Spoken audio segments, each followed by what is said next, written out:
Hello hello friends, good evening. तो चलिए हमारी फर्रे सीरीज कंटिन्यू करते हैं। आज का टॉपिक हिमेटोलॉजी है, ब्लड। आ 1 मिनट।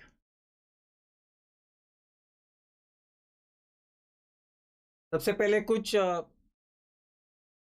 चीज़ें बता दूं जनरल, 2 मिनट में, और फिर हम स्टार्ट करेंगे आज का टॉपिक। पहले तो ये कि मुझे एक दो लोगों ने सवाल पूछा कल के लेक्चर के बाद कि सर हम सिर्फ ये फर्रे सीरीज करें और मतलब तो क्या हो जाएगा, हम निकल जाएंगे। आम देखो, ऐसा नहीं है कि फर्स्ट, अच्छा न्यू बैच के बारे में स्टूडेंट्स पूछ रहे हैं, तो न्यू बैच शायद अनाउंस कोई आज होने वाली थी या आजकल में अनाउंस हो जाएगी, और शायद 23rd से स्टार्ट हो जाएगी। I will confirm it later. लेकिन जल्दी स्टार्ट होने वाली है न्यू बैच। अच्छा, हाँ तो कुछ स्टूडेंट्स पूछ रहे हैं कि सिर्फ फर्रे सीरीज करें, और ये पूछने के पीछे उनका मतलब ये था कि साल भर कुछ नहीं किया है और सिर्फ फर्रे सीरीज अब करे लास्ट लास्ट में, तो क्या चलेगा, हम क्लियर हो जाएंगे अच्छे से? नहीं भाई, मेडिसिन इतना तो आसान नहीं है कि भाई साल भर कुछ भी नहीं किया है, बुक को हाथ भी नहीं लगाया, तो वैसे नहीं है। लेकिन चलो, आपने ठीक ठाक पढ़ाई किया है और अब ये रिवीजन करने से आप बहुत स्ट्रांगली अप्रोच कर सकोगे यूनिवर्सिटी एग्जाम को, या जो भी आपकी प्रीलिम और फाइनल एग्जाम को। ओके, तो मतलब अब तक जीरो है और अब ये फर्रे सीरीज आपको जीरो से 70% पे ले जाने वाली है। ऐसा नहीं हो सकता, मतलब मेडिसिन इतना तो आसान नहीं है। ओके, ये पहली बात। और चलिए तो आज के टॉपिक के ऊपर आते हैं। Okay, teach from the फर्रे notes, ऐसा किसी ने कहा है। फर्रे नोट्स ऑलरेडी अपलोड हुए हैं क्या? हाँ, थोड़ा बहुत अगर आइडिया है उस यूनिट का, तो फर्रे सीरीज आपको और स्ट्रांग बनाएगी, स्ट्रेंथन करेगी, और आप अच्छे से कर सकोगे। चलो अभी अ, मेरा सजेशन है कि बहुत ज़्यादा मैसेजेस टाइप मत करो, एक के बाद एक के बाद एक।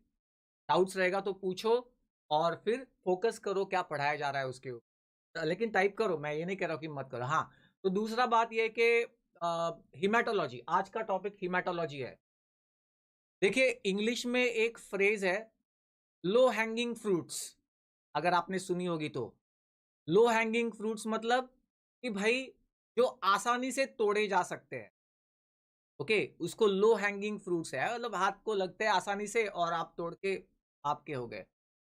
हिमेटोलॉजी ये जो चैप्टर है ना, ये वैसा चैप्टर है, लो हैंगिंग फ्रूट्स इन हिमेटोलॉजी।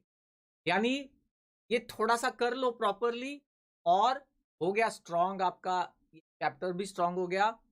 थ्योरी में एक लॉन्ग क्वेश्चन, एक आध दो शॉर्ट क्वेश्चंस, एमसीक्यू, और ऑफ कोर्स हिमेटोलॉजी का एक 10 मार्क का आपका टेबल का वो प्रैक्टिकल भी होता है, वहां पर भी ये बहुत सारा काम आता है, और वाइवा में भी।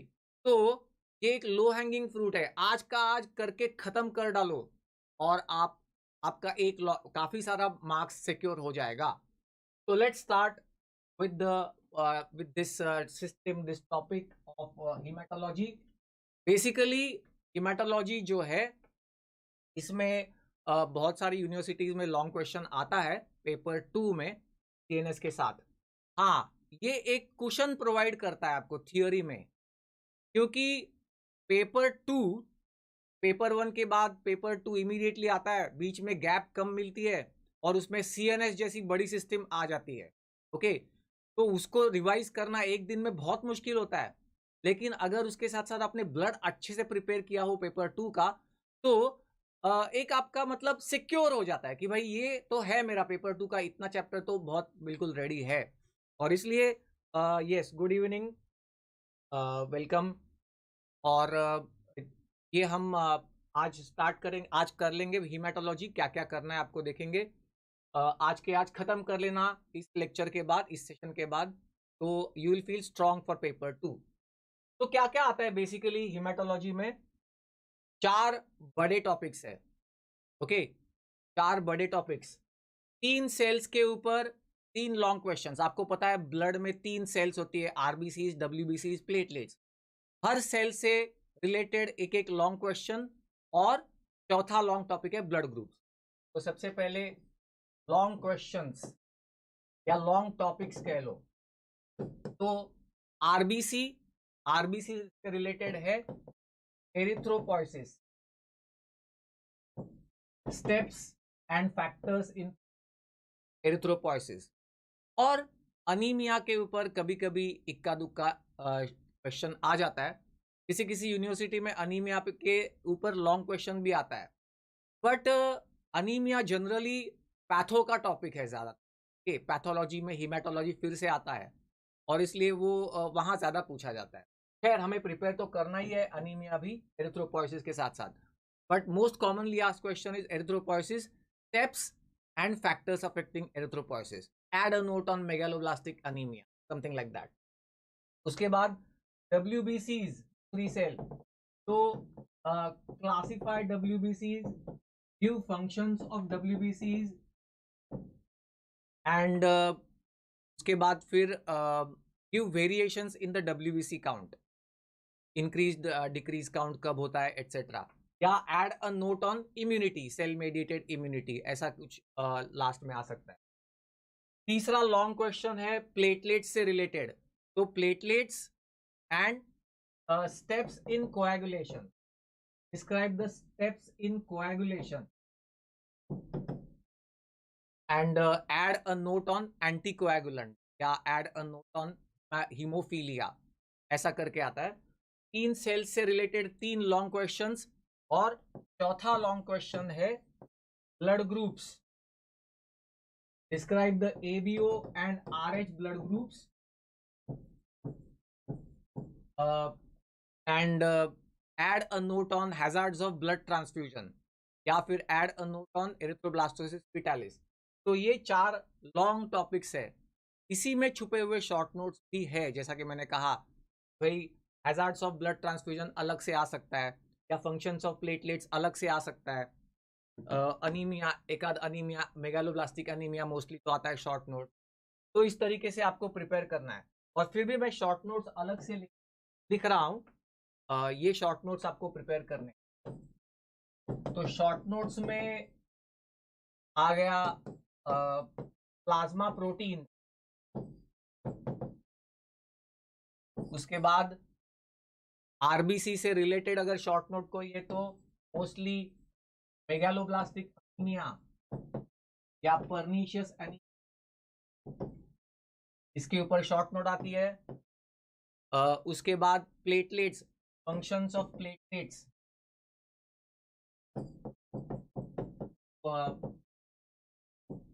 एक हो गया कवर। उसके बाद WBC में जनरली WBC की शॉर्ट नोट जो आती है वो सेल मेडिएटेड इम्यूनिटी या ह्यूमोरल इम्यूनिटी, तो इम्यूनिटी का एक क्विकली देख लेने का होता है। और बाकी फिर वो जो बताया एरिथ्रोब्लास्टोसिस फीटालिस, या फिर hazards of blood transfusion, blood group से रिलेटेड वो है। कोई कोई यूनिवर्सिटी में एक्सट्रीमली रेयरली मैंने बॉम्बे ब्लड ग्रुप पे शॉर्ट नोट देखा हुआ है। वो क्या है ना, देखो कई बार ऐसा होता है कि एग्जामिनर्स ना थोड़ा सा टीज करते हैं स्टूडेंट्स को, या डिफरेंशिएट करना चाहते हैं between just a passing student और एक डिस्टिंक्शन वाला स्टूडेंट, में डिफरेंशिएट करने के लिए एक का दुक्का बार ऐसे शॉर्ट नोट्स आते हैं बॉम्बे ब्लड ग्रुप टाइप, तो हम वो भी देखेंगे क्विकली एंड में। चलिए, तो let's start with the topic of blood. Let's start with the plasma proteins, right, it is. तो ब्लड में बेसिकली ब्लड के कंपोनेंट्स होते हैं सेल्स और प्लाज्मा, ओके।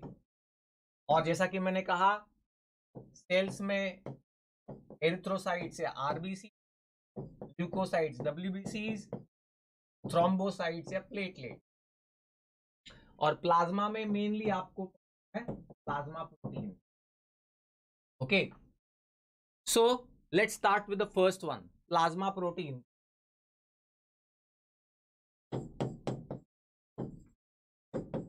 अच्छा, ये अगेन एक अच्छा टॉपिक है, क्योंकि ये बायोकेम में भी पूछा जाता है, बायोकेमिस्ट्री में भी प्लाज्मा प्रोटीन्स के ऊपर शॉर्ट नोट आती है। तो एक बार प्रिपेयर करो और 2 जगह काम आता है, ओके। तो अच्छा टॉपिक है। तो प्लाज्मा प्रोटीन्स, सबसे पहले बात, what is the normal level of plasma protein? Normal level is about 6 to 8 grams/cent। मैंने कल आपको एक बात कही थी, बड़ी शिद्दत से कही थी कि यूनिट के ऊपर ध्यान देना। कई बार मैंने बताया ना आपको कल भी कि आपको लगता है अच्छा लिखा है लेकिन मार्क्स थोड़े कट जाते हैं, क्यों? यूनिट गलत लिखा। अक्सर इसमें होता है ऐसा। एक चीज याद रखो कि ब्लड में जितनी भी चीजें हैं ना, उनके सबके यूनिट्स मिलीग्राम्स में है, एक्सेप्ट दो चीजें। मतलब एक तो ये प्लाज्मा प्रोटीन्स, ये ग्राम्स में है, और दूसरा हीमोग्लोबिन 10 to 14 to 18 grams/cent। ये दो छोड़े तो बाकी सारे मिलीग्राम्स परसेंट है। और दूसरी बात, ग्राम्स परसेंट या मिलीग्राम परसेंट का मतलब क्या? ग्राम्स पर 100 ml ऑफ ब्लड या मिलीग्राम पर 100 ml ऑफ ब्लड। तो परसेंट का मतलब पर 100 ml ऑफ ब्लड, राइट? तो normal level of plasma protein होती है। और बेसिकली 3 टाइप के प्लाज्मा प्रोटीन है। अल्ब्यूमिन,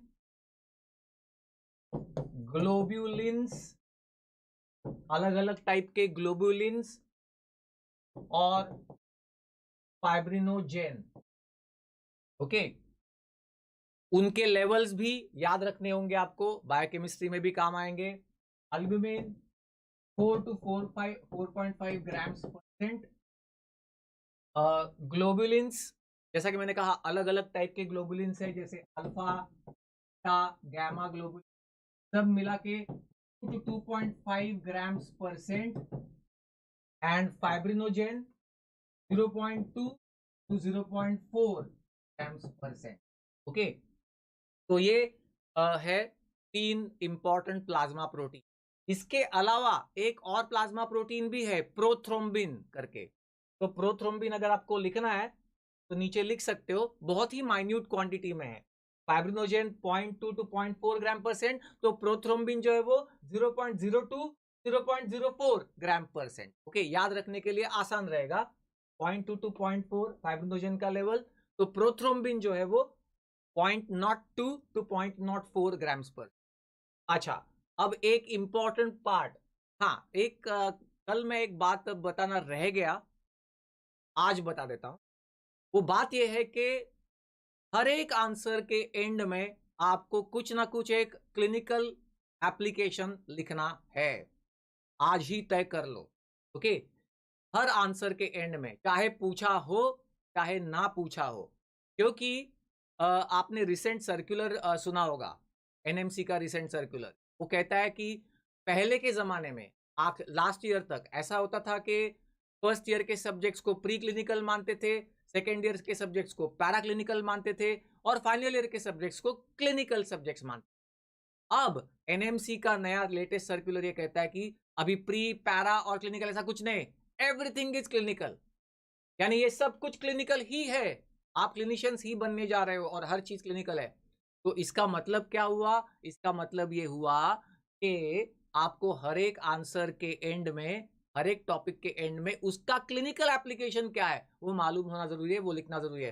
तो याद रखना ये बात, शॉर्ट नोट और लॉन्ग क्वेश्चन के एंड में क्लिनिकल एप्लीकेशन या अप्लाइड फिजियोलॉजी ऐसा लिख के 2 लाइन लिख दो रिलेटेड। ओके, वो जरूर आपके आंसर की वैल्यू को और एनहांस करेगा। It's a value addition to your answer. Okay, तो ये है प्लाज्मा प्रोटीन। अब इसमें एक यहीं पे एक बात नोट करनी पड़ी आप, what is A to G ratio? The normal albumin to globulin ratio is about 2:1, है ना? जैसे हमने देखा अल्ब्यूमिन की लेवल 4 है, 4 ग्राम%। ग्लोबुलिन जो है वो 2 ग्राम%। तो normal albumin to globulin ratio is about 2:1। Okay, तो ये 2:1 क्यों इंपॉर्टेंट है? नाउ दिस, ये इंपॉर्टेंट इसलिए है क्योंकि in the severe liver diseases. In severe liver diseases, albumin to globulin ratio is reversed. Albumin to globulin ratio gets reversed. 2:1 की जगह पे 1:2 हो जाता है वो. क्यों? क्या आपको पता है क्यों? चाहे तो आप टाइप कर सकते हो इसका आंसर कि क्यों ऐसा होता है, लेकिन क्लिनिकली बहुत इंपॉर्टेंट है. तो जब तक आप टाइप करो तब तक शायद मैं भी आंसर बता ही दूंगा, क्योंकि लैग है ना, एक 10 सेकेंड्स का लैग है स्ट्रीमिंग में. तो तब तक आप टाइप कर सकते हो. लेकिन look, albumin is synthesized by the liver. Okay, most of the plasma proteins are synthesized by the liver, most of them. Okay, except gamma globulin type, all other plasma proteins are synthesized by the liver, particularly albumin synthesized by the liver. तो अगर liver disease है तो albumin synthesis कम पड़ जाएगा, और albumin लो होने की वजह से ये रेशियो जो है वो रिवर्स हो सकता है. तो एक टिपिकल लिवर डिसीज का फाइंडिंग है ये, albumin to globulin ratio getting reverse. तो ऐसा क्लिनिकल कुछ ना कुछ लिखते रहना चाहिए आपको हर एक आंसर. और जैसा कि मैंने कल भी कहा, आज फिर से रिपीट कर रहा हूं कि जब भी ऐसा कोई हाईलाइटिंग पॉइंट हो ना, तो उसको प्रॉपरली हाईलाइट करो. क्लिनिकल एप्लीकेशन ऐसा करके बैनर हेडलाइन देके डबल अंडरलाइन करके फिर 2 लाइन लिखो, that will be good. Okay, चलिए. के बाद आपको फंक्शंस ऑफ प्लाज्मा प्रोटीन्स लिखने होते हैं. तो क्विकली फंक्शंस एन्यूमरेट कर लो, शॉर्ट नोट है, ज्यादा कुछ लिखने की जरूरत नहीं है. बेसिकली अल्ब्यूमिन का फंक्शन क्या है? अल्ब्यूमिन का फंक्शन है, 2 फंक्शंस है. एक तो plasma colloid osmotic pressure. Plasma colloid osmotic pressure. देखिए, जहां पर भी प्रोटीन्स है और पर्टिकुलरली अल्ब्यूमिन है, तो अल्ब्यूमिन इस प्रेशर को एक्सर्ट करता है, और इस वजह से water is pulled towards it by osmosis. Okay, osmotic pressure. एक बात और ऐड कर दूं जस्ट कॉन्सेप्ट के लिए, कई बार ऑस्मोटिक की जगह पे ऑन्कोटिक भी लिखा जाता है. Plasma colloid oncotic pressure. तो दोनों में फर्क क्या है? Osmotic pressure is a larger term और उसका एक पार्ट है ऑन्कोटिक प्रेशर.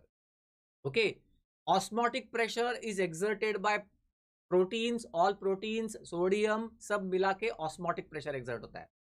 और उसका एक पार्ट ऑन्कोटिक प्रेशर होता है कि भाई मैक्रोमोलेक्यूल्स जो एक्सर्ट करते हैं उसको ऑन्कोटिक प्रेशर कहा जाता है. तो चलिए कोई बात नहीं, आप दोनों में से कुछ भी यूज कर सकते हो वर्ड. खैर, plasma colloid osmotic pressure, it is in the range of 28 to 32 mm of Hg. कुछ बुक्स में 28, कुछ बुक्स में 32 लिखा है, तो आप ये रेंज यूज कर सकते हो. और दूसरा फंक्शन है albumin is a transport protein. Albumin is a transport. देखो, बिलीरुबिन, आरबीसी ब्रेकडाउन के बाद बिलीरुबिन बनता है, वो कैसे ट्रांसपोर्ट होता है? Combines with albumin and transport. या बहुत सारे हार्मोन्स है, कॉर्टिसोल है, थायराइड है, बहुत सारे hormones, they are bound to albumin and they are transport.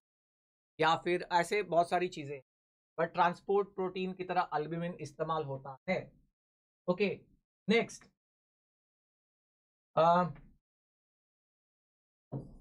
Next क्या है? हाँ, functions of globulins. Globulins alpha, beta और गैमा, 3 टाइप के ग्लोब्यूलिन्स है, अल्फा, बीटा, गैमा. उसमें से alpha and beta globulins are transport protein. They are involve in the transport of substance. जैसे कि आपने सुना होगा, copper is transported along with ceruloplasmin. Iron is transported with transferrin. तो ये सारे अल्फा एंड बीटा ग्लोबुलिन है, ट्रांसपोर्ट ग्लोबुलिन्स. हीमोग्लोबिन वैसे तो आरबीसी के अंदर होता है, लेकिन जब भी अगर आरबीसी ब्रेकडाउन और हीमोग्लोबिन बाहर आ जाए, उसके प्लाज्मा में आ जाए, तो इट कंबाइंस विथ हैप्टोग्लोबिन, वो भी ग्लोबुलिन है। ओके, तो अल्फा एंड बीटा ग्लोबुलिन का फंक्शन है transport of various substance. And then gamma globulin, आपने शायद ये पढ़ाई है 12th के। गैमा ग्लोबुलिन्स आर इम्यूनोग्लोबुलिन्स और एंटीबॉडीज, तो इनका रोल है हमारी इम्यूनिटी में, they play a role in immunity. Okay, तो ये है ग्लोबुलिन्स। और तीसरा है fibrinogen. Third protein is fibrinogen. का फंक्शन आपको पता ही है, fibrinogen involve in the clotting of blood. तो ये शॉर्ट नोट हो गया आपका प्लाज्मा प्रोटीन्स का। और याद रखो, फिजियो में भी आ सकता है, बायोकेम में भी आ सकता है। एक बार प्रिपेयर करो, you are secured with one short note. चलिए आगे बढ़ते हैं। Now let us start with the major topics and that is erythropoiesis. Okay, अच्छा, Mukund has asked one question. तो मुकुंद, ग्लोबुलिन्स में gamma globulins antibodies, they are formed by the WBCs. okay, B lymphocytes form the antibodies, those globulins. तो इसलिए मैंने कहा कि most of the proteins, plasma proteins are synthesized by the liver, albumin is synthesized by the liver, और globulins, particularly immunoglobulins जो है, they are formed by the B lymphocytes, WB. तो इसलिए मैंने most of the except globulins कहा था। चलिए अब मेजर टॉपिक्स के ऊपर आते हैं। अब इतने सारे टॉपिक्स कवर करना इतने कम टाइम में डिफिकल्ट है, तो मैं आपको कॉन्सेप्ट बताऊंगा कि कैसे याद रखना है इसको, और फिर आप वैसे वैसे उसको याद करके एक बार रिपीट कर, मतलब रिवाइज कर लेना after the session. Okay, let's start with the RBC. Okay, RBCs practical में आपको ये पूछा जाएगा। RBC are non motile non nucleated cells. Okay, by the way just आपको पूछता हूं, देखते हैं चलो आपका इन्वॉल्वमेंट के लिए। ब्लड में ये 3 सेल्स है, आरबीसी, डब्ल्यूबीसी, प्लेटलेट। उसमें से कौन सी सेल मोटाइल है, मतलब मूवमेंट कर सकती है, और कौन सी सेल नॉन मोटाइल है? क्या आपको आइडिया है? एक तो मैंने यहां पर ही लिख दिया, खैर जाने दो। तो कौन सी सेल मोटाइल है? Just okay, great great great, सबने लिखा। Yes yes yes, okay, good good. इतना लिखने से हो जाएगा। दक्ष का क्वेश्चन है, यस, मैंने प्लाज्मा प्रोटीन्स जो बताया उतना लिखने से हो जाएगा। क्लिनिकल एप्लीकेशन शायद मैंने ऊपर ही लिख दिया था, A to G ratio in the severe liver diseases, उसको एंड में लिख दो, बस उतना कर सकते हो। Apart from that yes, it's a short note, और यही उसके मेन पॉइंट्स थे जो मैंने आपको मेंशन किए। शायद मैंने हर वर्ड लिखा नहीं, मैंने शॉर्ट शॉर्ट में लिखा, आप थोड़ा सा उसको एक्सपांड कर सकते लिखते वक्त। चलिए, तो यस, आप सबने करेक्ट आंसर दिया। WBCs are the motile cells, RBCs और platelets are not motile. Okay, वो अपने से खुद से मूव नहीं करती, ब्लड फ्लो हो रहा है इसके लिए वो भी चल रही है ब्लड में। ओके, वो खुद से मोटाइल सेल्स नहीं है। WBCs जो है दे आर मोटाइल सेल्स, मतलब वो खुद से मूव कर सकती है। वो ब्लड वेसल के बाहर भी आ जाए ना, तब भी मूव करती है, वो स्यूडोपोडिया जैसा ये करके खुद मूव कर सकती है। बॉडी के बाहर आने के बाद भी कुछ देर तक वो मूव कर सकती है, याद रखना। तो सारे ब्लड सेल्स में सिर्फ WBC मोटाइल। चलिए आगे बढ़ते हैं। 8 micron diameter and biconcave disc shape cell, oval या rounded disc shape cell. Life span 4 months 120 days। ये तो आपको अब नींद भी याद रहेगा, बार बार रिपीट हुआ होगा सब जगह पे। तो ये basic information about the RBC, ये आती है प्रैक्टिकल में। और जैसा कि मैंने कहा, ब्लड ये टॉपिक थियोरी और प्रैक्टिकल दोनों में अब इंप्लीमेंट होता है, इसलिए मैंने थोड़ा थोड़ा इसका इंक्लूड किया। चलिए अब देखते हैं एरिथ्रोपोइसिस। Okay, long question. मेरा ये ऐसा एक सेंस है कि अगर ब्लड का कोई टॉपिक आने वाला है तो there is a high chance कि एरिथ्रोपोइसिस या अनीमिया में से हो, आरबीसी। ओके, तो अगर आपको आधा घंटा बचा है और ब्लड का कोई टॉपिक पढ़ना है, एरिथ्रोपोइसिस पढ़ा करो। ओके, इट्स ऑलवेज गुड, जल्दी जल्दी होता भी है, कॉन्फिडेंस भी देता है, और इसमें से कुछ ना कुछ तो आ ही जाता है। ऑल राइट, तो आरबीसी फॉर्मेशन, एरिथ्रोपोइसिस, और लॉन्ग क्वेश्चन जब आता है तो steps in erythropoiesis and factors influencing. तो सबसे पहली बात, एरिथ्रोपोइसिस को हम इंटरचेंजेबली हिमेटोपोइसिस भी कह सकते हैं। मैं बताता हूं उसका रीजन क्या है। देखिए, एरिथ्रोपोइसिस आरबीसी फॉर्मेशन, लेकिन बाकी सारे सेल्स का भी फॉर्मेशन वैसा ही है, तो इसलिए हिमेटोपोइसिस ये टर्म भी यूज होती है। हिमेटोपोइसिस मतलब बाकी दूसरे सेल्स का भी फॉर्मेशन। चलो, तो अभी पहले देखते हैं स्टेजेस ऑफ एरिथ्रोपोइसिस।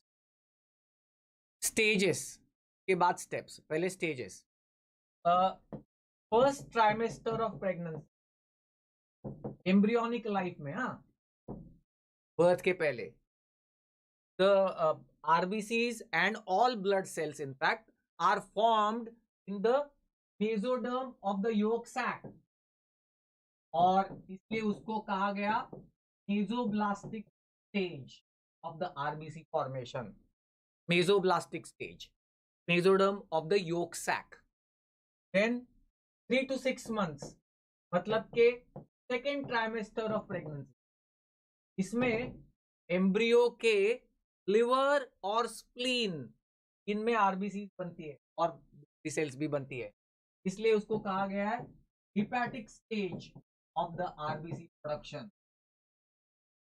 और 6 महीने के बाद थर्ड ट्राइमेस्टर में, यानी 6 महीने से लेके 9वें महीने तक,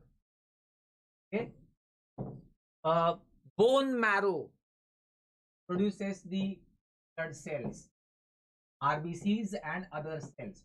Okay, so this is called as myeloid stage. Myelos is marrow, bone marrow. तो ये myeloid stage of RBC production. At birth, bone marrow is the sole organ forming the RBC. When the child is born, bone marrow is forming the cells. अब गौर करो इस बात पे कि शुरू में red bone marrow, all bones have red bone marrow, RBM, red bone marrow, it produces cells, cells यहां form होती है। ओके, धीरे धीरे धीरे धीरे बोन मैरो में फैट इनफिल्ट्रेट होना शुरू होता है। ओके, और फैट येलो कलर्ड दिखाया जाता है, फैट येलो कलर्ड है, तो धीरे धीरे red bone marrow turns into yellow bone marrow and it will not produce the cells. Yellow bone marrow होने के बाद सेल्स बनाना बंद हो जाएगा बोन मैरो में। तो अब important point, clinical application, important point, समझ लो इस बात को। By the age of 18 years, कुछ ही जगह है बॉडी में, कुछ ही बोन्स है जिनमें रेड बोन मैरो अभी भी बाकी होती है, और वहीं पर फिर ये सेल्स प्रोड्यूस होती है, आरबीसी और दूसरी सेल्स। तो कौन कौन सी है वो? Flat bones like sternum, okay, vertebral bodies के बाद anterior superior iliac spine, anterior superior iliac spine. मैं हर चीज लिख रहा हूं क्योंकि इसके भी नोट्स हम सेंड करके आपको देने वाले हैं ना, तो ये भी आपके पास रहेगा। अच्छा, इसका क्लिनिकल एप्लीकेशन सुन लो। ये मैंने क्यों कहा जोर से और इतना सब कुछ क्यों बताया? क्योंकि कुछ डिसीजेस है जिनमें आपको बोन मैरो टैपिंग करना पड़ता है। कुछ डिसीजेस है जिसमें बोन मैरो का एस्पिरेशन करके, मतलब निकाल के चेक करना पड़ता है। तो कहाँ से निकालोगे बोन मैरो सैंपल, ये आपको मालूम होना चाहिए। अगर पेशेंट का एज 18 के अबव है तो कुछ ही साइट्स है जहाँ पे रेड बोन मैरो बाकी है और वहां पे सेल्स अभी भी बन रही है, वहीं पे नीडल डाल के आपको वो बोन मैरो निकालनी पड़ती है फॉर एग्जामिनेशन। इसलिए इसका क्लिनिकल इंपॉर्टेंस है। ओके, तो और लॉन्ग बोन्स भी उसमें ऐड कर देना। चलिए, तो ये हो गए स्टेजेस ऑफ एरिथ्रोपोइसिस। अब देखेंगे steps in erythropoiesis. I am sure आपने अब तक ये बाय हार्ट कर लिया होगा, तो फटाफट देखते हैं स्टेप्स इन एरिथ्रोपोइसिस। मैं सेलिएंट फीचर्स बताता जाऊंगा, अगर आप साथ साथ लिख रहे हो तो आप उसमें बचे हुए जगह आप लिख सकते हो अपने नोट। स्टेप्स इन एरिथ्रोपोइसिस, तो सबसे पहली सेल है pluripotent haematopoietic stem cell. Pluripotent, pluri मतलब मेनी, पोटेंट मतलब ability to form new formation. तो ये सेल है ना, मेनी सेल टाइप्स को फॉर्म करती है, इसलिए इसको प्लूरी पोटेंट कहा गया है। प्लूरी मतलब प्लूरल, सिंगुलर प्लूरल वैसा। तो प्लूरी पोटेंट हिमेटोपोइटिक स्टेम सेल, ये 22 माइक्रोन डायामीटर है। ओके, और फिर इससे कमिटेड स्टेम सेल्स बनेंगी। ये यहाँ पे एरिथ्रॉइड सीरीज और यहाँ पे committed stem cell lymphoid series. अच्छा, एक बात बता दूं आपको, अलग अलग ऑथर्स ने ना ये स्टेप्स को अलग अलग नाम दिए हैं। किसी ने प्रोजेनाइटर सेल्स ऐसा नाम यूज किया है, किसी ने committed stem cell, colony forming unit etcetera, अलग अलग स्टेप्स के नाम अलग दिए हुए हैं। कोई बात नहीं, आप इनमें से कोई भी नाम यूज करो तो भी चलेगा। अच्छा, गौर करो अब इस बात पे, committed stem cell of the lymphoid series ना, ये सेल अब बोन मैरो से बाहर निकल जाएगी और लिम्फॉइड स्ट्रक्चर्स में जाके वहां पे लिम्फोसाइट में वो बनेगी, लिम्फोसाइट बनेगी। तो याद रखना, लिम्फोसाइट, सारे ब्लड सेल्स में लिम्फोसाइट एक ऐसी सेल है जो बहुत जल्दी से बोन मैरो से निकल के बाहर चली जाती है और लिम्फॉइड स्ट्रक्चर में उसका फिर आगे का प्रोसेसिंग या आगे का डेवलपमेंट हो। फिर उसके बाद नेक्स्ट कॉलोनी फॉर्मिंग यूनिट्स। हाँ, अब गौर करो इस बात पे, नाम देखो, colony forming units. E stands for erythrocyte, मतलब ये सेल एरिथ्रोसाइट बनाएगी। Colony forming unit GM and colony forming unit mega. CFU mega, ये सेल बनाएगी मेगा कैरियोसाइट। ओके, सॉरी, मतलब ये मेगा कैरियोसाइट है, इससे बनेगी प्लेटलेट्स। तो याद रखो, अगर आपको प्लेटलेट्स के ऊपर शॉर्ट नोट आया तो आप ये लिख सकते हो, फॉर्मेशन ऑफ प्लेटलेट्स में। ओके, फिर CFU GM, GM मतलब ग्रैन्युलोसाइट एंड मोनोसाइट। आपको पता है ए ग्रैन्युलोसाइट जो होती है वो मोनोसाइट और लिम्फोसाइट, उसमें से लिम्फोसाइट वहां बन रही है और वहां से वो मतलब बोन मैरो से बाहर निकल रही है। फिर बची हुई है मोनोसाइट और granulocytes, neutrophil, eosinophil, basophil, they are granulocytes. तो GM and CFU E stands for erythrocyte. और इसके बाद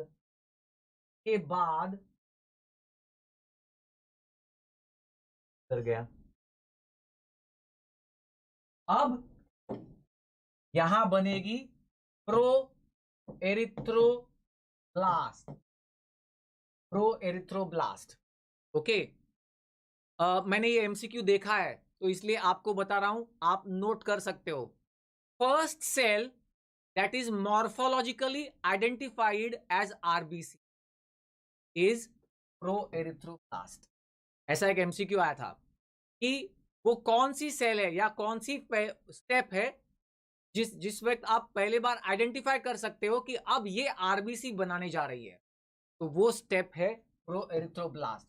जब ये बनेगी ना तो आपको लगे अब आप ये देख के बोल सकते हो कि हाँ, ये अब RBC।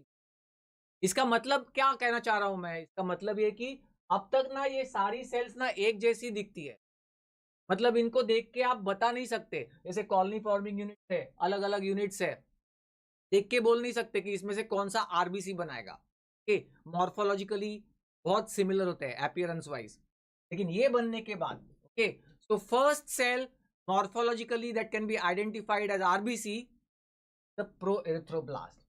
उसके बाद फटाफट सुनते जाओ, फटाफट लिखते जाओ, बाय हार्ट करते जाओ। Early, intermediate and let normoblast. Early, intermediate, sorry, early normoblast, intermediate normoblast and late normoblast। अच्छा, मैं थोड़ा सा डाइवर्ट हो रहा हूं टॉपिक से, अलाउ मी 30 सेकेंड्स। ओके, मैं कई बार स्टूडेंट्स को ये पूछता हूं, ये थोड़ा सा डिस्ट्रैक्शन है, थोड़े 30 सेकेंड्स के लिए सुन लो मेरी बात। मैं स्टूडेंट्स को वाइवा में पूछता हूं what is erythroblastosis fetalis.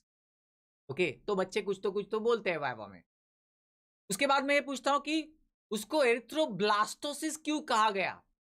Okay, तो बच्चे हंसते हैं, वो पार्टी में लेट्स हैव अ ब्लास्ट है ना, ऐसा कहते हैं ना, पार्टी जा रहे हैं लेट्स हैव अ ब्लास्ट, तो वो ध्यान में आता है उनके। फिर उनको लगता है कि अरे यार ब्लास्ट क्या होता होगा, तो आरबीसी का डिस्ट्रक्शन होता है ना बहुत, इसलिए उसको ब्लास्ट कहते होंगे कि भाई RBC are destroyed, they blasted. नहीं, अब आ जाओ पॉइंट पे। ब्लास्ट का मतलब होता है immature precursor, immature nucleated precursor cell.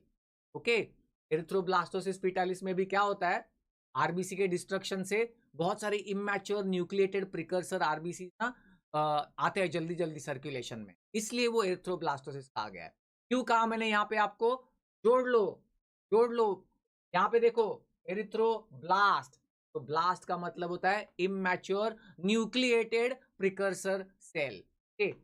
RBC के प्रिकर्सर्स न्यूक्लिएटेड है और RBC mature RBC non nucleated है, तो ये न्यूक्लिएटेड प्रिकर्सर्स है। जहां तक आपने ब्लास्ट ब्लास्ट ब्लास्ट लिखा है ना, अर्ली इंटरमीडिएट लेट नॉर्मोब्लास्ट, तब तक न्यूक्लिएटेड प्रिकर्सर। फिर रेटिकुलोसाइट और finally matured RBC, matured erythrocyte. तो ये आपने पहले लिखे, तीन चीजें चेंज होती है। एक, सेल साइज, अच्छा नीचे लिखता हूं, तो आपको ये तीन चीजों के हिसाब से लिखना है बाजू में। जब आरबीसी फॉर्मेशन हो रहा है क्या क्या चेंज होता है। एक, सेल साइज, देखो प्लूरिपोटेंट हिमेटोपोटिक स्टेम सेल जो है ना, पहली सेल सबसे प्रिकर्सर सेल, वो 22 माइक्रोन की है, लेकिन मैच्योर्ड आरबीसी जो है वो कितने की है, 8 माइक्रोन। का मतलब क्या, थ्रू सब्सिक्वेंट स्टेप्स जैसे जैसे एरिथ्रोपोइसिस हो रहा है, तो वैसे वैसे सेल साइज कम कम कम कम कम होने वाली है। एक बात और बता दूं आपको, क्यों कम कम होती है, क्योंकि ये जो है ना जैसे स्टेप्स होती है एरिथ्रोपोइसिस की, तो सेल डिवीजन हो रहा है रैपिडली। गौर करो इस बात पे, कॉन्सेप्चुअल है, एग्जाम में लिखा है तो भी चलेगा, नहीं लिखा तो भी चलेगा, लेकिन समझ लो कम से कम। ये देखो, अगर ये पेरेंट सेल है प्रिकर्सर सेल, ये डिवाइड हो गई, दो डॉटर सेल बनी। अब ये डॉटर सेल पेरेंट सेल के साइज जितनी बनती, उसके पहले ही उसका फिर से डिवीजन होता है। ओके, तो जब जब रैपिड डिवीजन चलेगा ना, तब cell size will decrease through the subsequent steps.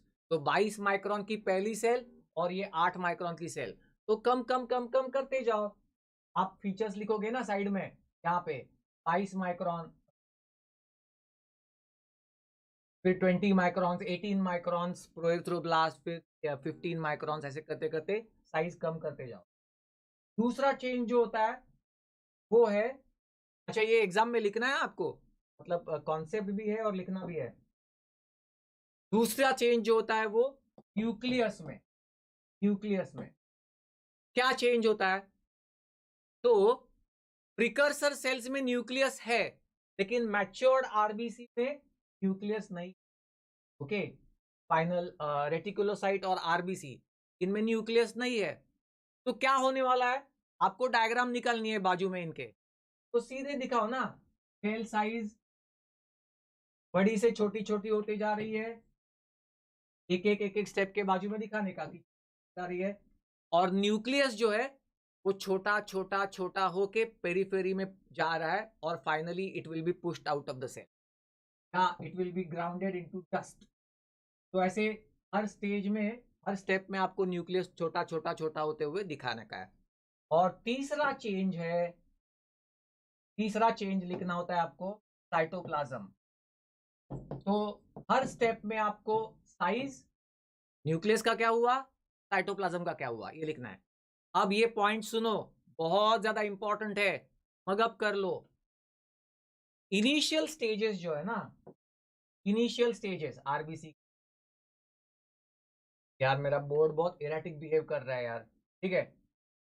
Initial stages जो है, इनमें साइटोप्लाज्म जो है ना वो एसिडिक है। साइटोप्लाज्म इनिशियल स्टेप्स में एसिडिक है। ओके, एसिडिक का मतलब क्या, it attracts the basic stain, और इसलिए आपको लिखना होता है साइटोप्लाज्म इज बेसोफिलिक। अभी मैं लिखता नहीं हूं, टाइम जाएगा उसमें। अर्ली नॉर्मोब्लास्ट तक साइटोप्लाज्म जो है वो एसिडिक है नेचर में, इसलिए वो बेसिक स्टेन को अट्रैक्ट करता है, इसलिए आपको लिखना है बेसोफिलिक। फिल मतलब लव और अट्रैक्ट, तो बेसोफिलिक साइटोप्लाज्म के खुद एसिडिक है, इसलिए वो बेसिक स्टेन को अट्रैक्ट कर रहा है, बेसोफिलिक साइटोप्लाज्म। अब गौर से सुनो, अगला पॉइंट बहुत ज्यादा इंपॉर्टेंट है, डबल अंडरलाइन वाला पॉइंट है, हाईलाइट वाला पॉइंट है। हीमोग्लोबिन, आपको पता है आरबीसी में हीमोग्लोबिन होता है। तो intermediate normoblast stage is the stage in which hemoglobin begins to appear. Okay, cytoplasm की बात चल रही है, तो hemoglobin begins to appear in this stage. अब गौर से सुनो, इंपॉर्टेंट क्यों कहा, हीमोग्लोबिन खुद बेसिक नेचर का है। ओके, हीमोग्लोबिन खुद जो है वो बेसिक नेचर का है, और इसलिए वो एसिडिक स्टेन को अट्रैक्ट करेगा, उसको कहते हैं एसिडोफिलिक या इओसिनोफिलिक। समझ रहे हो बात को। तो पहली स्टेजेस जो है वो बेसोफिलिक साइटोप्लाज्म, और इंटरमीडिएट नॉर्मोब्लास्ट के बाद, इंटरमीडिएट नॉर्मोब्लास्ट में हीमोग्लोबिन अब अपीयर होना शुरू होगा आरबीसी के अंदर, और हीमोग्लोबिन खुद बेसिक नेचर का है, इसका मतलब वो एसिडोफिलिक स्टेन, मतलब एसिडोफिलिक होगा, वो एसिडिक स्टेन को अट्रैक्ट करने वाला, तो एसिडोफिलिक। अगर कुछ मिक्सअप है तो पूछ सकते हो, मैं 5 सेकंड के लिए रुकता हूं, नहीं तो आगे बढ़ते हैं। Correct correct correct.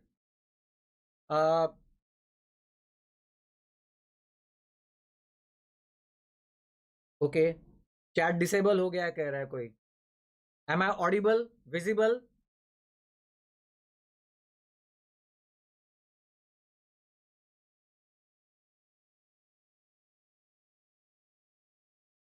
M I audible, am I visible, सब ठीक चल रहा है? Okay, good good Ayush, thank you. तो लेकिन ये समझ में आ गया ना आपको, आरबीसी के शुरुआती स्टेप्स में जो साइटोप्लाज्म खुद जो है वो एसिडिक नेचर का है, और खुद एसिडिक नेचर का होने से वो बेसिक स्टेन को अट्रैक्ट करता है, और इसलिए उसको बेसोफिलिक साइटोप्लाज्म कहा जाता है। और जैसे जैसे हीमोग्लोबिन अब आएगा, कौन सी स्टेज में, इंटरमीडिएट नॉर्मोब्लास्ट स्टेज में, वो हीमोग्लोबिन खुद बेसिक है, और इसलिए वो एसिडिक स्टेन को अट्रैक्ट करेगा, इसका मतलब एसिडोफिलिक।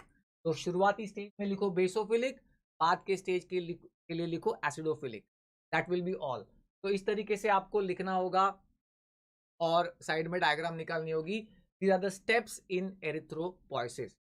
अगला पॉइंट, अच्छा और एक पॉइंट बहुत इंपॉर्टेंट है भाई, वाइवा में भी पूछते हैं, थियरी में भी इंपॉर्टेंट है, वाइवा थियरी दोनों के लिए इंपॉर्टेंट है, गौर से सुनो। Reticulocyte stage is the stage at which RBC leaves the bone marrow and over the next 24 hours it converts into fully matured RBC. Okay मैं इसका इंपॉर्टेंस बताने जा रहा हूं. ओके तो समझो ठीक से. रेटिकुलोसाइट स्टेज बनते बनते ये स्टेज जब तक अब ये बन गई, अब ये बोन मैरो से ब्लड में रिलीज हो जाएगी और फिर अगले 24 घंटे में ब्लड सर्कुलेशन में ही reticulocyte will be converted into matured RBC. तो ये कन्वर्शन कहां होता है? सर्कुलेशन में, ब्लड में. ओके इस स्टेज में बोन मैरो से निकल जाती है. अब ये सब मैंने इतना क्यों बताया? क्योंकि आपको एक प्रैक्टिकल है, तो प्रैक्टिकल से कोरिलेट करो. अब normal reticulocyte count in blood क्या आपको पता है? मैं 5 सेकंड के लिए रुकता हूं, जिसको भी पता है टाइप कर सकता है. Normal reticulocyte count in the peripheral blood बताओ. मैं रुकता हूं, फिर मैं उसका क्लिनिकल इंपॉर्टेंस बताने जा रहा हूं जो कि प्रैक्टिकल में आपको काम आएगा. Okay what is the normal reticulocyte count in the blood?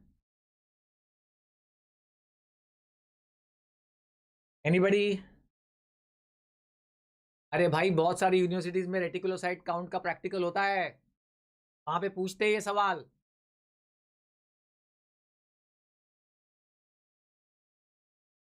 चलो मैं बता देता हूं. Answer is normal reticulocyte count the peripheral blood is about 0.2 to 2%. अरे वाह, करेक्ट करेक्ट करेक्ट करेक्ट. 2%. 2%. आप 2 का फिगर याद रखो. मैं जानता था कि बहुत सारे स्टूडेंट्स को नहीं पता होगा. एक तो ये प्रैक्टिकल में इंपॉर्टेंट है और इसका क्लिनिकल इंपॉर्टेंस सुनो. और अगर आप ये लिखते हो ना अभी आने वाली एग्जाम में, मान लो कि 1-1.5 मार्क एक्स्ट्रा पढ़ने वाला है आपको. What is the importance of reticulocyte count in the peripheral blood? अब गौर से सुनो, अगले 2 मिनट बहुत इंपॉर्टेंट है.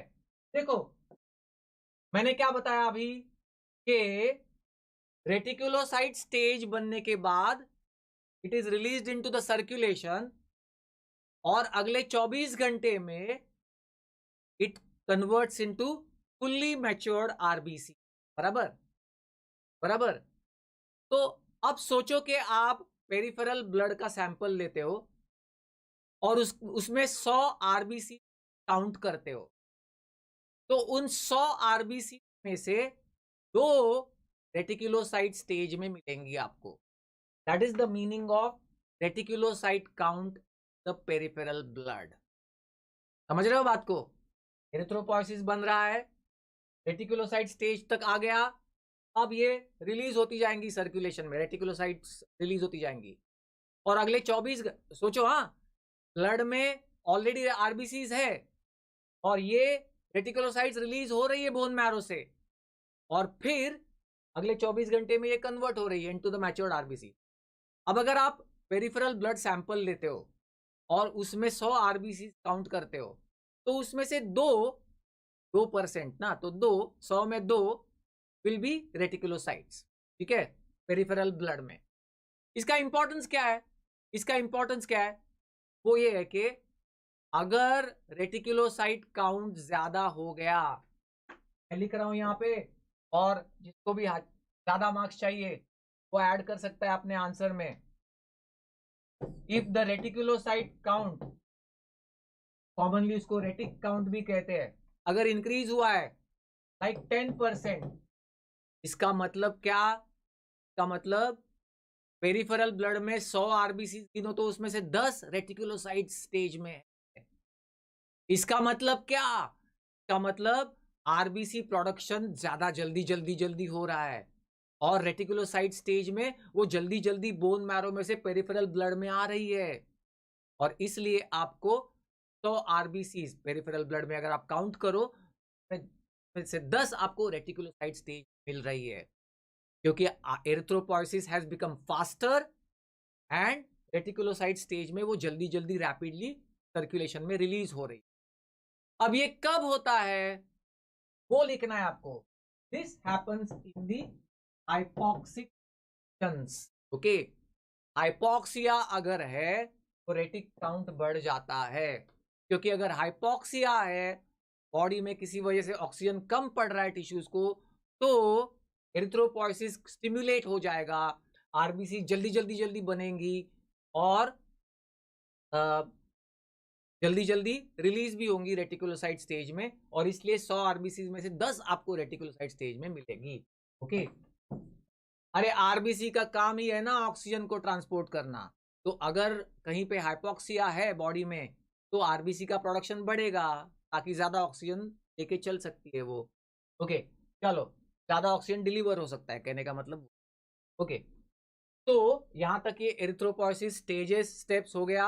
इतना सारा लिखना है आपको, बाजू में ऐसे डायग्राम्स निकालनी है। डायग्राम्स मैंने निकाली नहीं, लेकिन आपको बताया कि कैसे निकालो, सेल साइज छोटे छोटे। अच्छा, किसी ने लिखा था मेगालोब्लास्टिक एनीमिया, तो उसके बारे में भी बता दूं क्विकली, ताकि आप कोरिलेट कर सको, अगर हमें टाइम नहीं मिलेगा इतना सब कवर करने को। देखो, मेगालोब्लास्टिक एनीमिया का मतलब क्या? हाँ, सुनो, मैंने आपको ये बताया कि ब्लास्ट मतलब न्यूक्लिएटेड इमैच्योर प्रिकर्सर सेल के, ब्लास्ट का मतलब वो होता है। अब न्यूक्लियस जो है ना, ये प्रिकर्सर सेल्स में, nucleus in the RBC precursor, उसका मैचुरेशन होने के लिए, उसमें डीएनए सिंथेसिस के लिए विटामिन बी12 और फॉलिक एसिड चाहिए। ओके, तो in the deficiency of vitamin B12 और फॉलिक एसिड, तो तब क्या होगा? Nuclear maturation will be hampered, nuclear maturation नहीं हो सकेगा। और गौर करो, अगर न्यूक्लियर मैचुरेशन नहीं होगा तो ये सेल डिवीजन जो रैपिडली हो रहा है ना, तो नहीं हो पाएगा। और अगर सेल डिवीजन रैपिडली नहीं हो पाएगा, सेल साइज छोटी नहीं होती जाएगी, सेल साइज बड़ी ही रहेगी।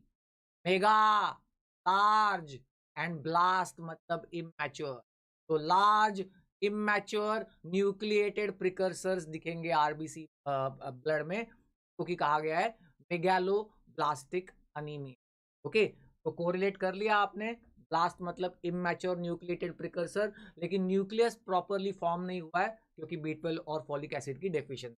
चलिए, तो अब देखते हैं फैक्टर्स इन्फ्लुएंसिंग एरिथ्रोपोइसिस। ये तो बहुत आसान है और क्विकली हम we can go this part.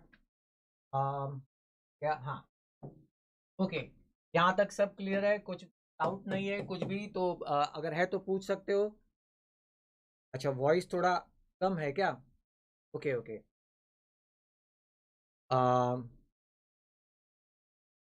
Mukund ने क्वेश्चन पूछा है कि रेटिकुलोसाइट और आरबीसी में डिफरेंस। ओके, क्योंकि पूछा है तो मैं क्विकली 2 लाइन में बता देता हूं। रेटिकुलोसाइट जो है ना, माइक्रोस्कोप के नीचे देखो तो रेटिकुलम, रेटिकुलम, रेटिकुलम का मतलब होता है network. Okay, remnants of chromatin, remnants of chromatin and RNA, उसका एक नेटवर्क आपको नजर आता है, तो वो है रेटिकुलोसाइट। ओके, और फिर आरबीसी जब बनती है तो उसमें वो नहीं दिखाई देता। तो इस तरीके से आप डिफरेंशिएट कर सकते हो। ये मुकुंद ने पूछा था। Bashir, you are saying voice is low. अब वॉइस के लिए क्या करूं? ठीक है, मैं ठीक है, इतना टॉपिक होने के बाद I try to figure out voice कैसे बढ़ा जा सकता। ओके, कहाँ थे? हाँ, फैक्टर्स इन्फ्लुएंसिंग एरिथ्रोपोइसिस। चलो नेक्स्ट, फैक्टर्स इन्फ्लुएंसिंग एरिथ्रोपोइसिस। देखो, बॉडी है ना, बॉडी निगेटिव फीडबैक के ऊपर बेस्ड है। निगेटिव फीडबैक का मतलब क्या? जो भी हुआ है उसका उल्टा करने का और वापस नॉर्मल पे लाने की कोशिश करने का, दैट इज निगेटिव फीडबैक, बराबर? तो अब देखो, आरबीसीज का काम क्या? ऑक्सीजन को सप्लाई करना। तो आरबीसी प्रोडक्शन कब बढ़ेगा, एरिथ्रोपोइसिस कब बढ़ेगा? जब ऑक्सीजन कम रहेगा। इसलिए most important factor stimulating erythropoiesis is the hypoxia. Hypoxia जब रहेगा तो आरबीसी प्रोडक्शन बढ़ेगा, it will stimulate erythropoiesis. Okay, आगे बढ़ने से पहले आपको एक इंटरेस्टिंग फैक्ट बता देता हूँ, जस्ट एक इंटरेस्ट अराउज करने के लिए आप में मेडिसिन पढ़ने का। आपको पता है निगेटिव फीडबैक का एक क्लासिक एग्जांपल क्या बताया गया है? आपने सुना होगा कि ब्लड डोनेशन किया करो, हर 6 महीने में ब्लड डोनेट किया करो, blood donation is good for the body. क्यों? Negative feedback. अरे भाई, जब आप ब्लड दोगे बाहर से किसी को, तो उसकी खुद की बॉडी ब्लड बनाना और सेल्स बनाना कम कर देगी, और अगर ब्लड निकालोगे बॉडी से तो क्या होगा? बोन मैरो ब्लड और सेल्स बनाना स्टार्ट करेगा, है ना? तो निगेटिव फीडबैक कब, अगर ब्लड डोनेशन किया है तो उसकी bone marrow will be stimulated to produce new cells, blood, और मतलब ब्लड सेल्स। और अगर आप बाहर से ब्लड देते हो तो फिर बॉडी अपना खुद का जो सेल्स बनाने का मैकेनिज्म है वो स्लो डाउन कर देगी। निगेटिव फीडबैक याद रखना, इसलिए ब्लड डोनेशन जो है वो अच्छा माना जाता है, हर 6 महीने में करो। चलिए, hypoxia. Next factor is erythropoietin. Erythropoietin mostly 90% is secreted, synthesized by the kidney, and about 10% by the liver also, but mostly is the kidney। Kidney में peritubular cells, type 1 cortical interstitial cells, अब वो kidney में बताऊंगा, छोड़ दो फिलहाल kidney याद रखो। Erythropoietin is synthesised by the kidney, okay, and it stimulates erythropoiesis. के बाद हार्मोनल फैक्टर्स, ओके, प्लीज याद रखना इस बात को कि testosterone stimulates erythropoiesis, estrogen suppresses erythropoiesis to some extent, okay, so testosterone, androgens stimulate erythropoiesis, estrogens suppress erythropoiesis to some extent। और ये रीजन है कि मेल्स में थोड़ा ज्यादा RBC count compare to the female counterparts of the same age group, okay. मैं कई बार students को एक क्वेश्चन पूछता हूं कि भाई फीमेल्स में आरबीसी काउंट कम क्यों है? तो फीमेल्स में कम नहीं है एक्चुअली, मेल्स में थोड़ा रिलेटिवली ज्यादा है, क्योंकि testosterone stimulates the erythropoietin, okay, याद रखना इस बात को। कई बार तो स्टूडेंट्स वाइवा में ये आंसर करते हैं कि फीमेल्स में मेंस्ट्रुअल ब्लड लॉस होता है, उसकी वजह से उनमें आरबीसी काउंट कम है। नो, इनफैक्ट मैंने अभी बताया ना आपको, अगर ब्लड लॉस हुआ है, हो रहा है अगर, तो body will be stimulated, bone marrow will be stimulated to produce more RBC. तो ब्लड लॉस ये रीजन नहीं है, मतलब जो menstrual, normal menstrual blood loss 20 30 40 ml, उससे आरबीसी काउंट कम नहीं होता। चलो next, nutritional factor. Nutritional factor, अब ये कैसे याद रखोगे? देखो, आरबीसी में होता है हीमोग्लोबिन, हीमोग्लोबिन के पार्ट्स कौन से हैं? हीम और ग्लोबिन। तो हीम बनाने के लिए चाहिए आयरन, और ग्लोबिन बनाने के लिए चाहिए proteins, dietary proteins, okay. Iron will be incorporated into the haem, proteins will form the globin part. तो आयरन, प्रोटीन, ये न्यूट्रिशनल फैक्टर्स है। उसके अलावा बहुत इंपॉर्टेंट अपना विटामिन B12, फॉलिक एसिड, ये इंपॉर्टेंट है।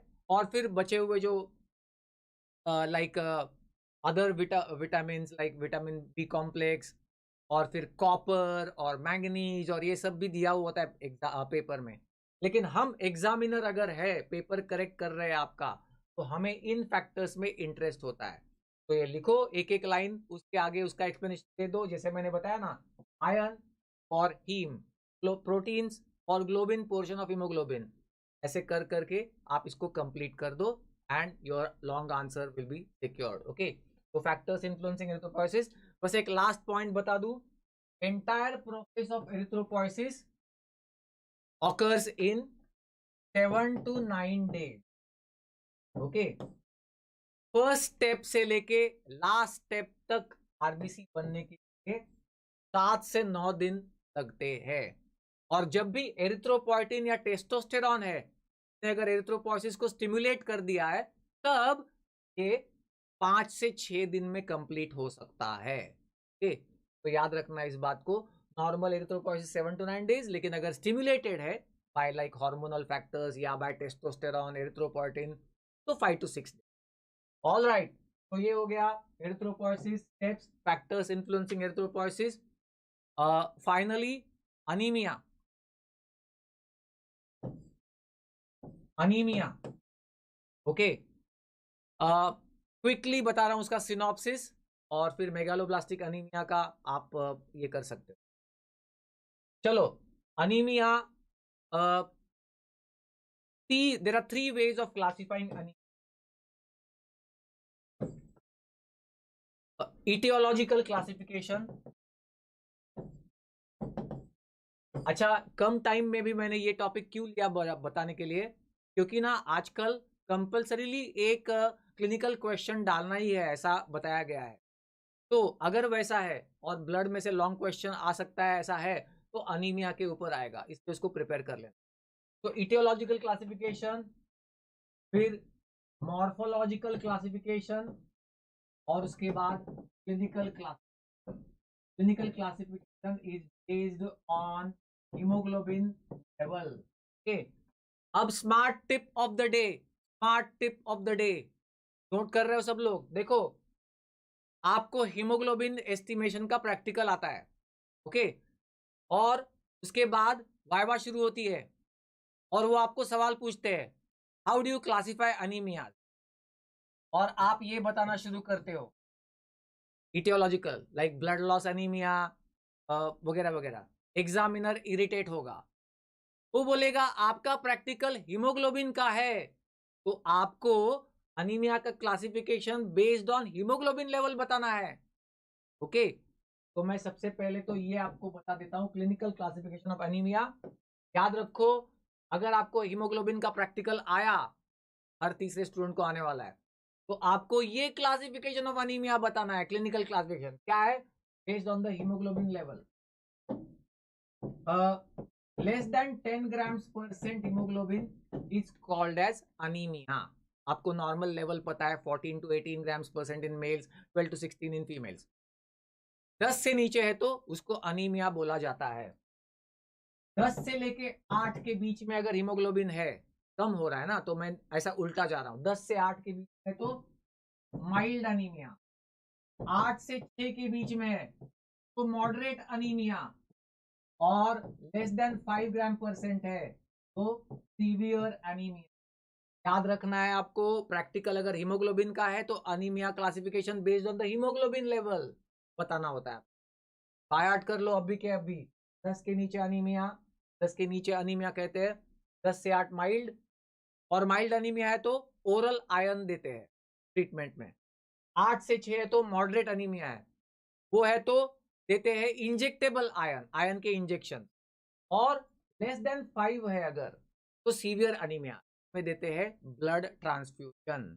और एक पॉइंट और ऐड कर लो इसमें, every 1 pint of blood increases the hemoglobin by 2 grams %। Note किया आपने?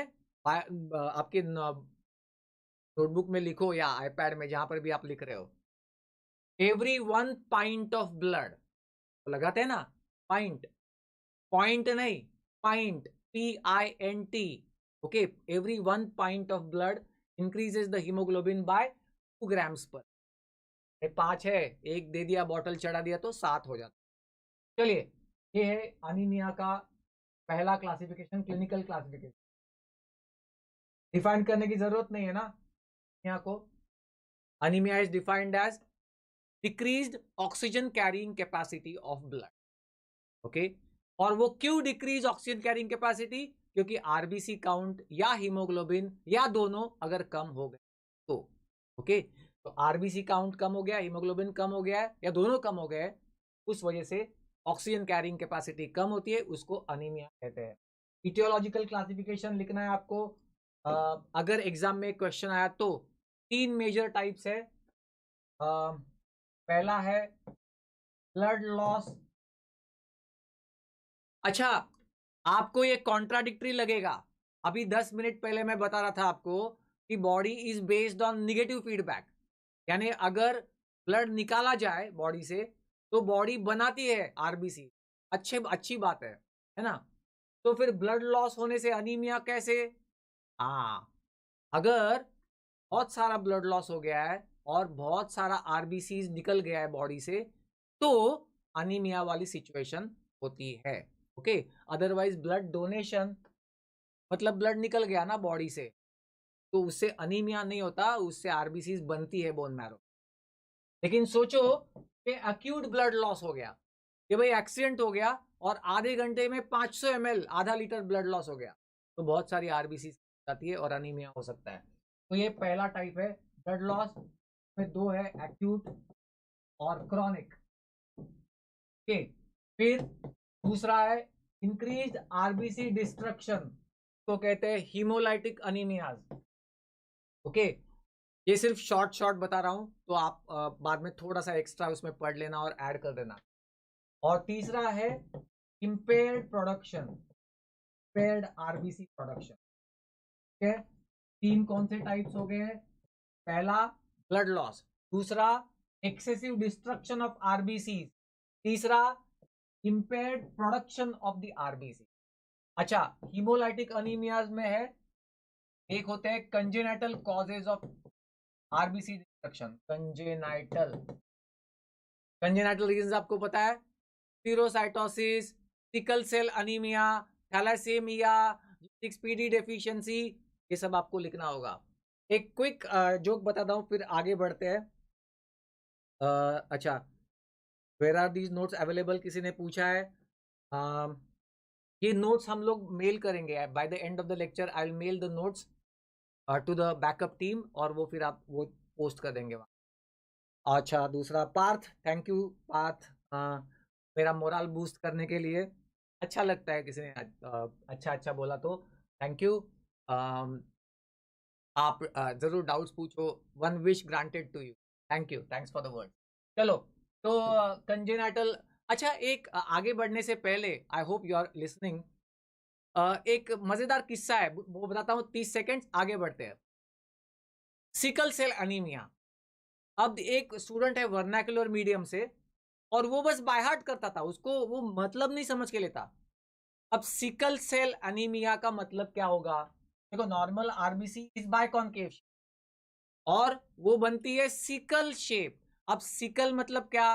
वो घास काटने का कोयता होता है, वो होता है ना, उसको सिकल बोलते हैं। कुछ ऐसे शेप की होती होगी आरबीसी, है ना, तो सिकल सेल अनीमिया। तो एक वर्नाकुलर मीडियम का स्टूडेंट था और मैं वाइवा ले रहा था। मैंने पूछा उसको कि भाई सिकल सेल एनीमिया पता है क्या होता है? हाँ सर पता है। मैंने पूछा क्या आरबीसी का शेप क्या बनता है?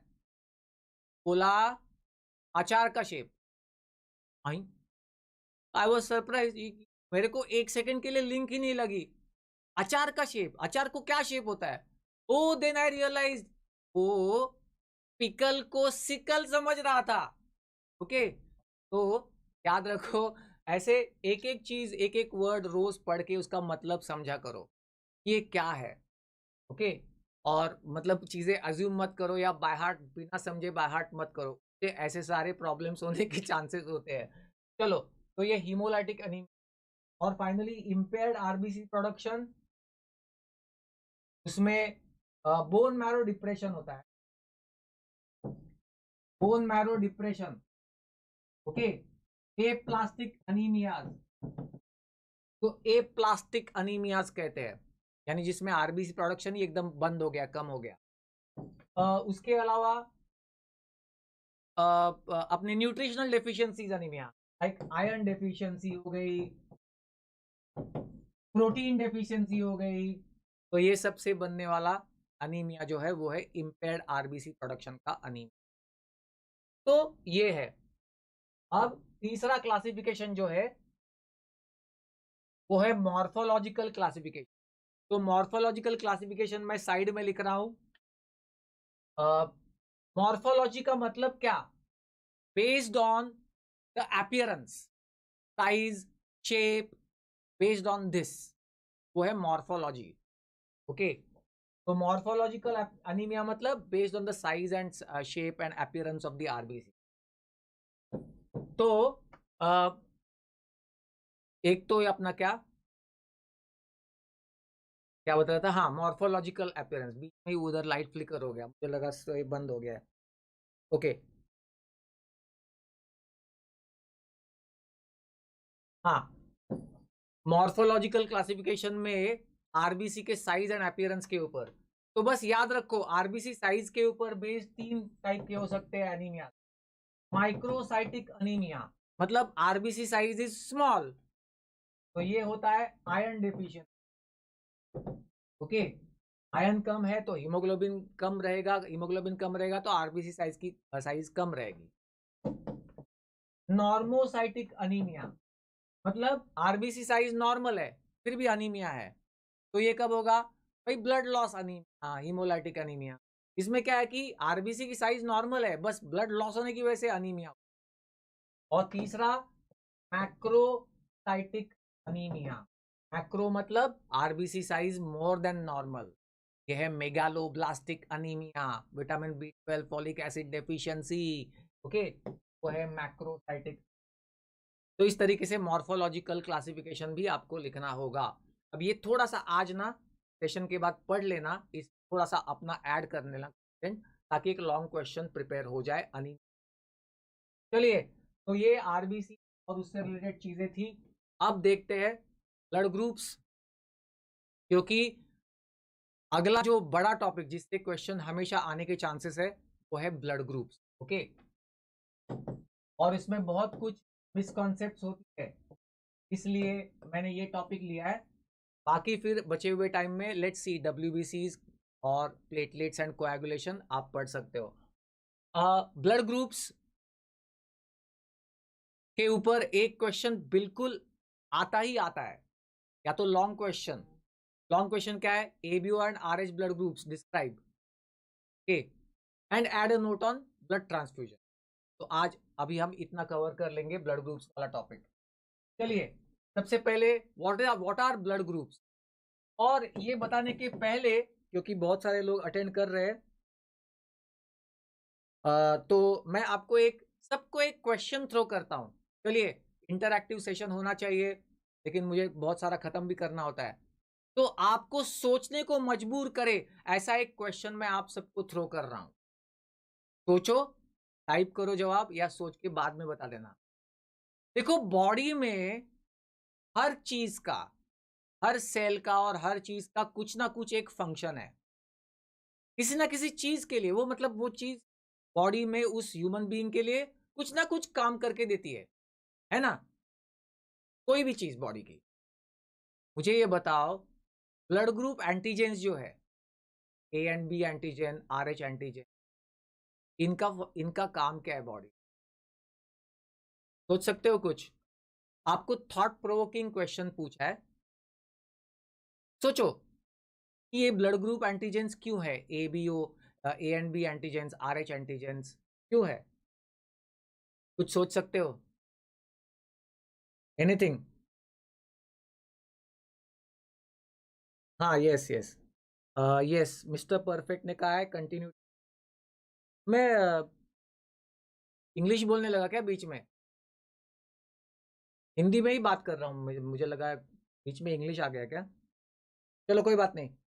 तो क्या आप सोच सकते हो कुछ कि भाई ब्लड ग्रुप एंटीजेंस जो होते हैं, ए और बी एंटीजेंस, आर एच एंटीजेंस, ये ये क्यों है आरबीसी, इनका काम क्या है, क्या रोल है इनका? कुछ सोच सकते हो?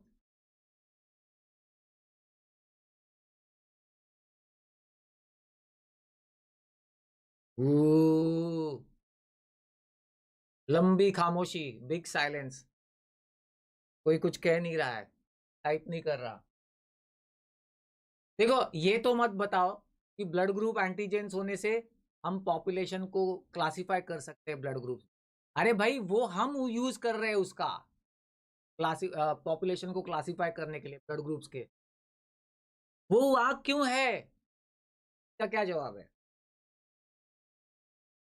ओके, तो मोस्टली सबने नो आइडिया लिखा है। अच्छा, मुकुंद ने एक इंटरेस्टिंग आंसर लिखा है। अरे सौमिक ने भी एक इंटरेस्टिंग आंसर लिखा है, मैं दोनों के आंसर का मैं जवाब दूंगा। मुकुंद ने लिखा है कि to prevent further blood group to enter, मतलब कि एक अगर दो अलग अलग ग्रुप के हैं तो आ, एक ग्रुप वाला दूसरे ग्रुप में नहीं एंटर करे, ऐसा ना। लेकिन मेरा बेसिक सवाल वही है, humans are all humans same, उनका ब्लड भी सेम रखा होता अगर नेचर ने, तो और अच्छा होता ना कि भाई सेम ब्लड और किसी का भी खून किसी को भी। In fact in the before the year 1900 ऐसा ही होता था कि ह्यूमंस का सबका ब्लड सेम है मान के किसी का भी ब्लड किसी को भी दिया जाता था, और कभी रिएक्शन होती कभी नहीं होती। और फिर वो, अरे अमर अकबर एंथनी में तो एक सीन भी था ऐसा कि जिसमें अमर अकबर एंथनी तीनों का ब्लड निकाला जा रहा है, ऐसा मिक्स होके एक बॉटल में जा रहा है, और फिर उसी बॉटल में से डायरेक्टली वो उनकी मदर को दिया जा रहा है।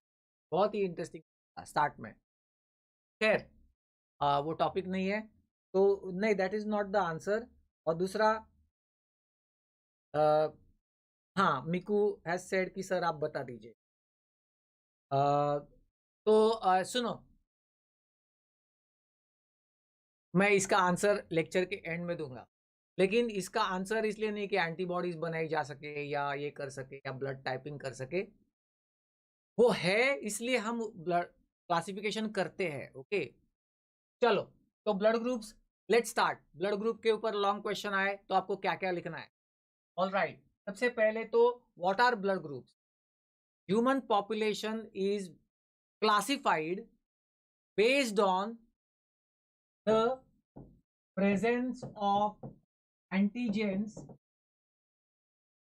on the RBC membrane. Okay, based on the presence of RBC membrane or presence or absence of antigen on the RBC membrane, human population is divided into groups और उनको कहा जाता है ब्लड ग्रुप्स। ओके, पहला point. अच्छा, 20 different blood group systems exist करती है। There are 20 blood group systems that exist. Blood groups नहीं, ब्लड ग्रुप सिस्टम्स, जैसे कि एबीओ,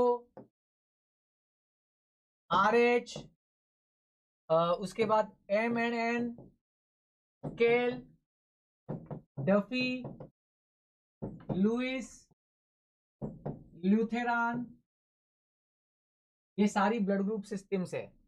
हर एक में अलग अलग एंटीजेंस है। ओके, और हर किसी का अपना अपना लिमिटेड सिग्निफिकेंस, लेकिन क्लिनिकली इंपॉर्टेंट सिर्फ वही है, एबीओ और आरएच। ओके, इसलिए आपका आंसर जो है वो एबीओ और आरएच डिस्क्राइब करने में चला जाता है, मतलब एबीओ और आरएच डिस्क्राइब करना चाहिए आपने। तो clinically important two systems are ABO and Rh. So let's describe the ABO and RH blood groups. अगला पॉइंट, ओके, लॉन्ग क्वेश्चन का अगला point. Let's start with the ABO blood group system. Basically, there are two antigens in the ABO blood group system, A and B. Okay, and based on this, there are four blood groups. There are four blood groups: A, B, AB, and O. ठीक है, next point, what about antibodies? Antibodies, or they are called as agglutinins.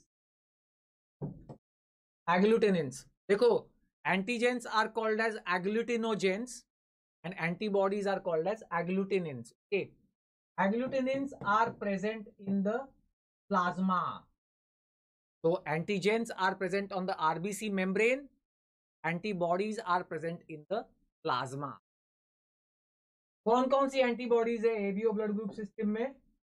दो antibodies है, anti A that is alpha, anti B that is beta, and that brings us to the next point of this answer, Landsteiner's law.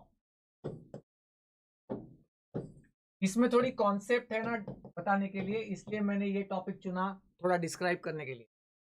लैंडस्टेनर्स law. Okay, इसके दो sentences है, दो parts है इसके।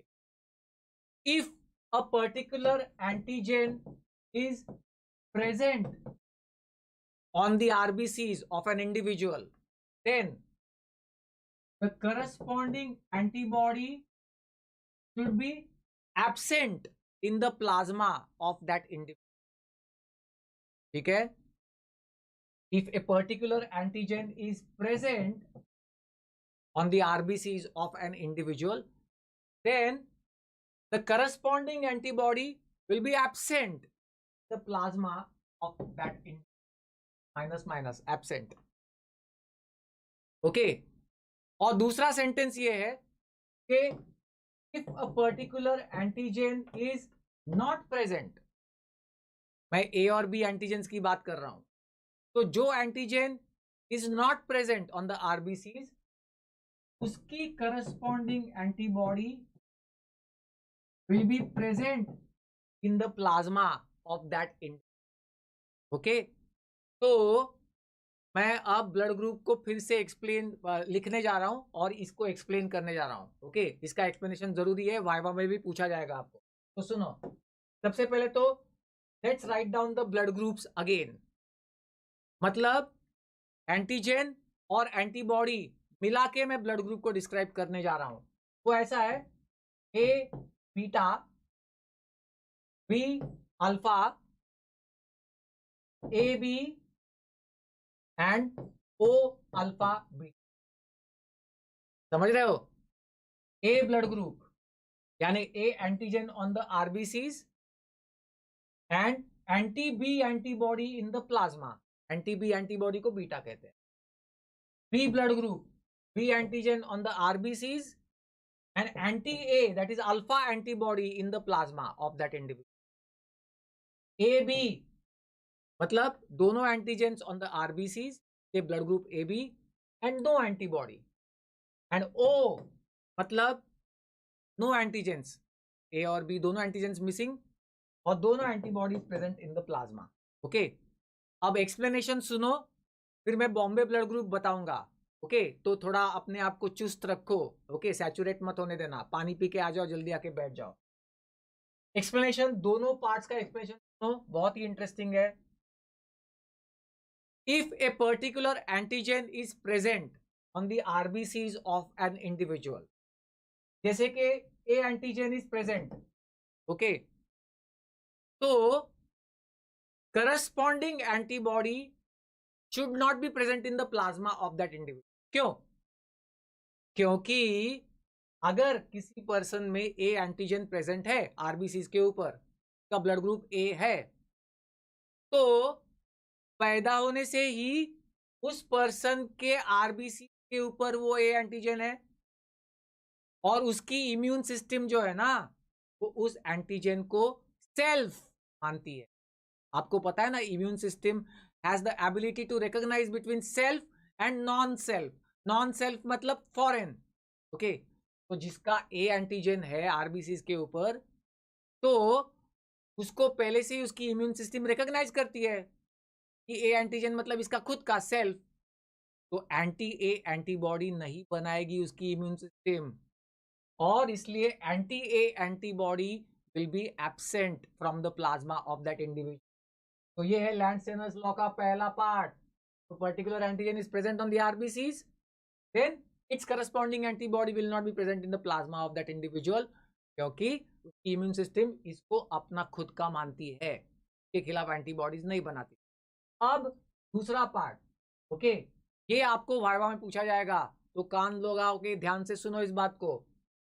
If a particular antigen is not present on the RBC, then the antibody corresponding to that antigen जो present नहीं है, के corresponding antibody will be present in the plasma of that individual. यानी A blood group वाला बंदा जो है उसमें बी एंटीजन नहीं है, तो एंटी बी एंटीबॉडी उसके प्लाज्मा में प्रेजेंट होगी। तो अब अगले 2 मिनट फोकस लगा के सुनो। ओके, कॉन्सेप्ट है, वाइवा में काम आने वाली है। क्यों ए ब्लड ग्रुप वाले इंडिविजुअल के प्लाज्मा में एंटी बी एंटीबॉडी कहां से आई? तो उसका आंसर दे रहा हूं, गौर से सुनो।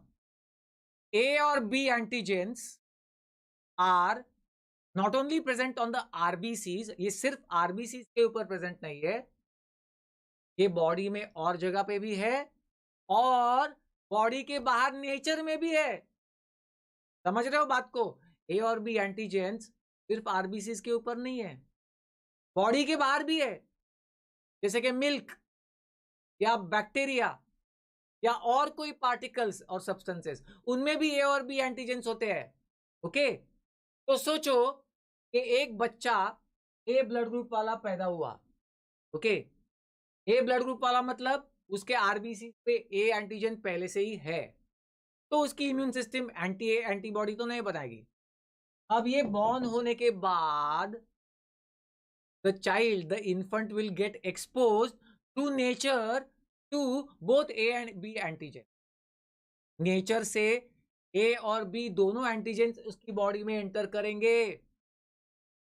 ए आया तो उसको तो वो सेल्फ मानता है ना, ए ब्लड ग्रुप वाला चाइल्ड, तो उसके खिलाफ एंटीबॉडी नहीं बनेगी।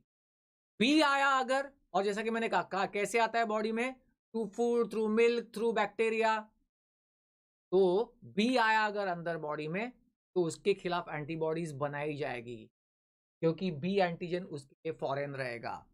समझे? और इसलिए ए ब्लड ग्रुप वाले पर्सन में anti B antibody in the plasma कहां से आई? कि आरबीसीज पे बी एंटीजन नहीं है ना, तो जब पैदा होने के बाद बाहर से जब ये एंटीजेंस अंदर आते हैं बॉडी में, तो उनको फॉरेन समझ के उनके खिलाफ वो एंटीबॉडीज बनाई जाती है, जो एंटीजन आरबीसी पर प्रेजेंट नहीं है। Got it? इसलिए ए वाले में anti B antibody in the plasma, B वाले में एंटी एंटीबॉडी। और फिर concept of universal donor and recipient. Universal donor is O, क्योंकि उसके ऊपर कोई एंटीजन नहीं है उसके आरबीसी के ऊपर, and universal recipient is A B. Okay, क्योंकि उसके प्लाज्मा में कोई एंटीबॉडीज नहीं है, वो अभी आजकल ये यूनिवर्सल डोनर रेसिपिएंट कुछ नहीं माना जाता। खैर आगे चलते हैं। हाँ, अब बॉम्बे ब्लड ग्रुप। ओके, मैं आपको एक बहुत ही अहम कॉन्सेप्ट दो, एक बॉम्बे ब्लड ग्रुप और एक cross matching, blood grouping and cross matching, ये बताने वाला हूं। आप थोड़ा सैचुरेशन लिमिट नहीं आने देना। What is Bombay blood group? अगर शॉर्ट नोट आया या वाइवा में पूछा गया तो आपको क्या क्या लिखना हो, तो सुनो। Bombay blood group, it was discovered in Bombay population या Asian population, South Asian population, and it was discovered by a renowned Bombay hospital pathologist doctor Bhende. Okay, उनकी एक किताब भी थी पैथोलॉजी में, भेंडे देवधर करके। तो डिस्कवर्ड बाय डॉक्टर भेंडे, बॉम्बे हॉस्पिटल पैथोलॉजिस्ट, और इसलिए इसको बॉम्बे ब्लड ग्रुप कहा गया। बॉम्बे पॉपुलेशन में ये दिखा गया है ज्यादातर, और या साउथ एशियन पॉपुलेशन। अच्छा, ये क्या है बॉम्बे ब्लड ग्रुप? सुन रहे हो ना सब लोग? मुझे बीच बीच में ये पूछते रहना पड़ता है। हाँ? रहा है ना तू, ऐसा कुछ गाना था ना शायद। ठीक है, चलो सुनो फिर। नहीं, आगे का रो रहा हूं मैं शायद, ऐसा है ना, वो रो रहा हूं नहीं है, लेकिन सुन रहे हो ना? तो बॉम्बे ब्लड ग्रुप क्या है? देखो उसको लिखते हैं ऐसे, ओ एच। तो Bombay blood group should be written as O small H. Okay,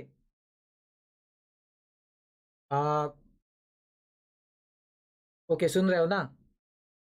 हाँ, करेक्ट करेक्ट, ऋषभ ओ लिखा है, वेरी गुड। उसने लेकिन ऊपर वाले स्कोर के लिए लिखा है शायद, स्कोर इज 640। आयुष, हाँ, ओके, चलो, मैंने अभी तक डाउट्स देखे नहीं, और बाकी तो अब आप लोग आपस में ही बात कर रहे हैं। चलो, लेकिन कोई बात नहीं, वो आपस की बातें छोड़ो और यहाँ पे कंसंट्रेट करो भाई, ये इंपॉर्टेंट है ज्यादा। आपका आपने एडमिशन लिया, स्कोर इतना है, सब भूल जाओ अभी ये। ओके, तो O small h, this is Bombay blood group. Okay, ये ऋषभ ने लिखा OH, वेरी गुड। तो मुझे लगा OH वो बॉम्बे ब्लड ग्रुप लिख रहा है। Bombay blood group is O but small h, तो it is written as O small h। क्यों, वो बता रहा हूं, तो उसके ऊपर फोकस करो। देखो, पहले अपने नॉर्मल ब्लड ग्रुप सुनो। हमारे क्रोमोसोम नंबर 9 पे 2 जीन्स है, A और B genes. Okay, chromosome number 9 पे 2 जीन्स है, A और B जीन्स, और एक इंडिपेंडेंट जीन है H जीन। ठीक है, मैं बता रहा हूं पहले कि हमारे नॉर्मल ब्लड ग्रुप्स कैसे बनते हैं, नॉर्मल ब्लड ग्रुप्स एंटीजन कैसे बनते हैं। अब H जीन है ना, वो सब में डोमिनेंट जीन है, इसलिए मैंने कैपिटल लिखा है उसको, कैपिटल H, डोमिनेंट जीन। ये हमेशा H जीन प्रोडक्ट बनाता है, जीन प्रोडक्ट या इंटरमीडियरी कहते हैं उसको। ये हर किसी में बनेगा H प्रोडक्ट, क्योंकि हर किसी में H जीन डोमिनेंट होता ही है। अब जिस पर्सन का A जीन डोमिनेंट है, तो वो पर्सन A जीन प्रोडक्ट बनाएगा, और ये A gene product will act through H gene product form A antigen on the RBCs, और पर्सन का ब्लड ग्रुप होगा A। जिस पर्सन में B जीन डोमिनेंट रहेगा, उसमें वो बनाएगा B जीन प्रोडक्ट, उसमें A नहीं बनेगा, उसमें बनेगा B gene product, and that B gene product will act through the H product to form B antigen on the RBCs. The person's blood group will be B. समझ रहे हो? तो हर किसी में नॉर्मली, हर पर्सन में, नॉर्मली नहीं मतलब हर person में कह रहा हूं, H जीन तो डोमिनेंट होता ही होता है, और फिर A या B जो भी डोमिनेंट रहेगा उसका प्रोडक्ट बनेगा, और वो प्रोडक्ट H प्रोडक्ट के थ्रू एक्ट करेगा, और फिर वो एंटीजन बनेगा ऑन द आरबीसी। किसी किसी में A और B दोनों अगर रिसेसिव जीन्स है, तो क्या होगा, A और B दोनों जीन प्रोडक्ट्स नहीं बनेंगे, तो A और B दोनों एंटीजेंस भी नहीं बनेंगे, और उसका ब्लड ग्रुप बनेगा O। तो ये हो गया नॉर्मल O ब्लड ग्रुप। क्यों O है, क्योंकि उसमें A और B दोनों जीन साइलेंट है, या मतलब रिसेसिव है। ठीक है, तो ये होगी नॉर्मल कथा। अब सुनो बॉम्बे ब्लड ग्रुप की कथा क्या है। बॉम्बे ब्लड ग्रुप की स्टोरी है, सिचुएशन के बॉम्बे ब्लड ग्रुप पर्सन्स, उनमें H gene is recessive, H gene itself is recessive, मैंने उसको स्मॉल h लिखा है। अब H जीन रिसेसिव का मतलब क्या, H जीन का H जीन प्रोडक्ट बनेगा ही नहीं ना, H प्रोडक्ट बनेगा ही नहीं, नहीं होगा उनमें।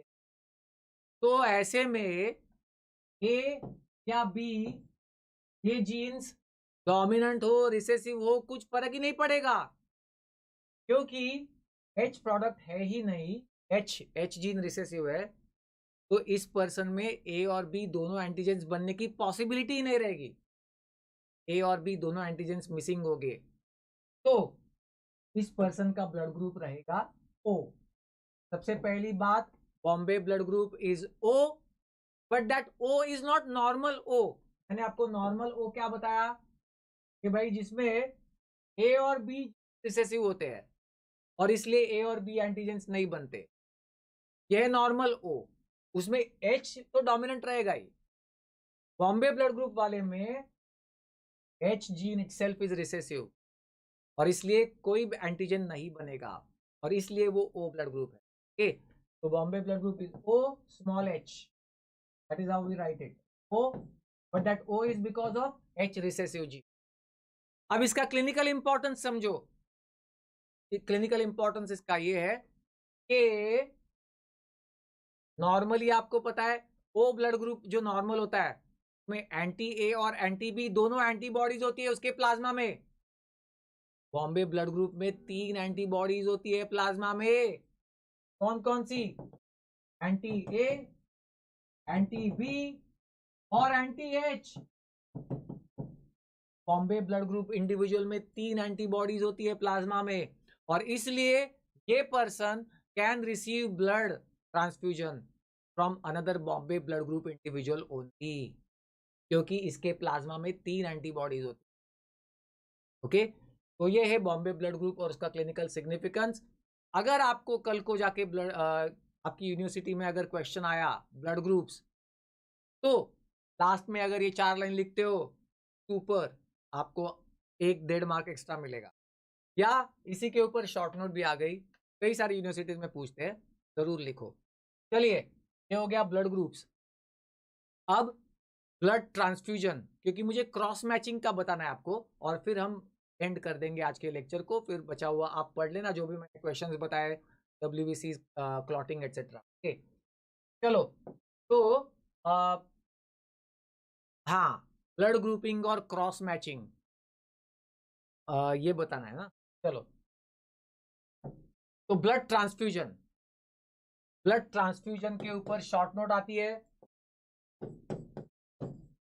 और ब्लड ग्रुप्स में भी वाइवा में इसके ऊपर पूछा जाता है। तो ये एक टॉपिक करा रहा हूं, और फिर बाकी आप पढ़ लेना WBC का और उसका। ओके, नोट्स तो भेज ही रहे हैं आपको, तो वो भी देख लेना है। ब्लड ट्रांसफ्यूजन, सबसे पहले what are the indications of blood transfusion, यानी ब्लड ट्रांसफ्यूजन देने की जरूरत कब कब पड़ती है। भाई एकदम सब लोग शांत हो गए।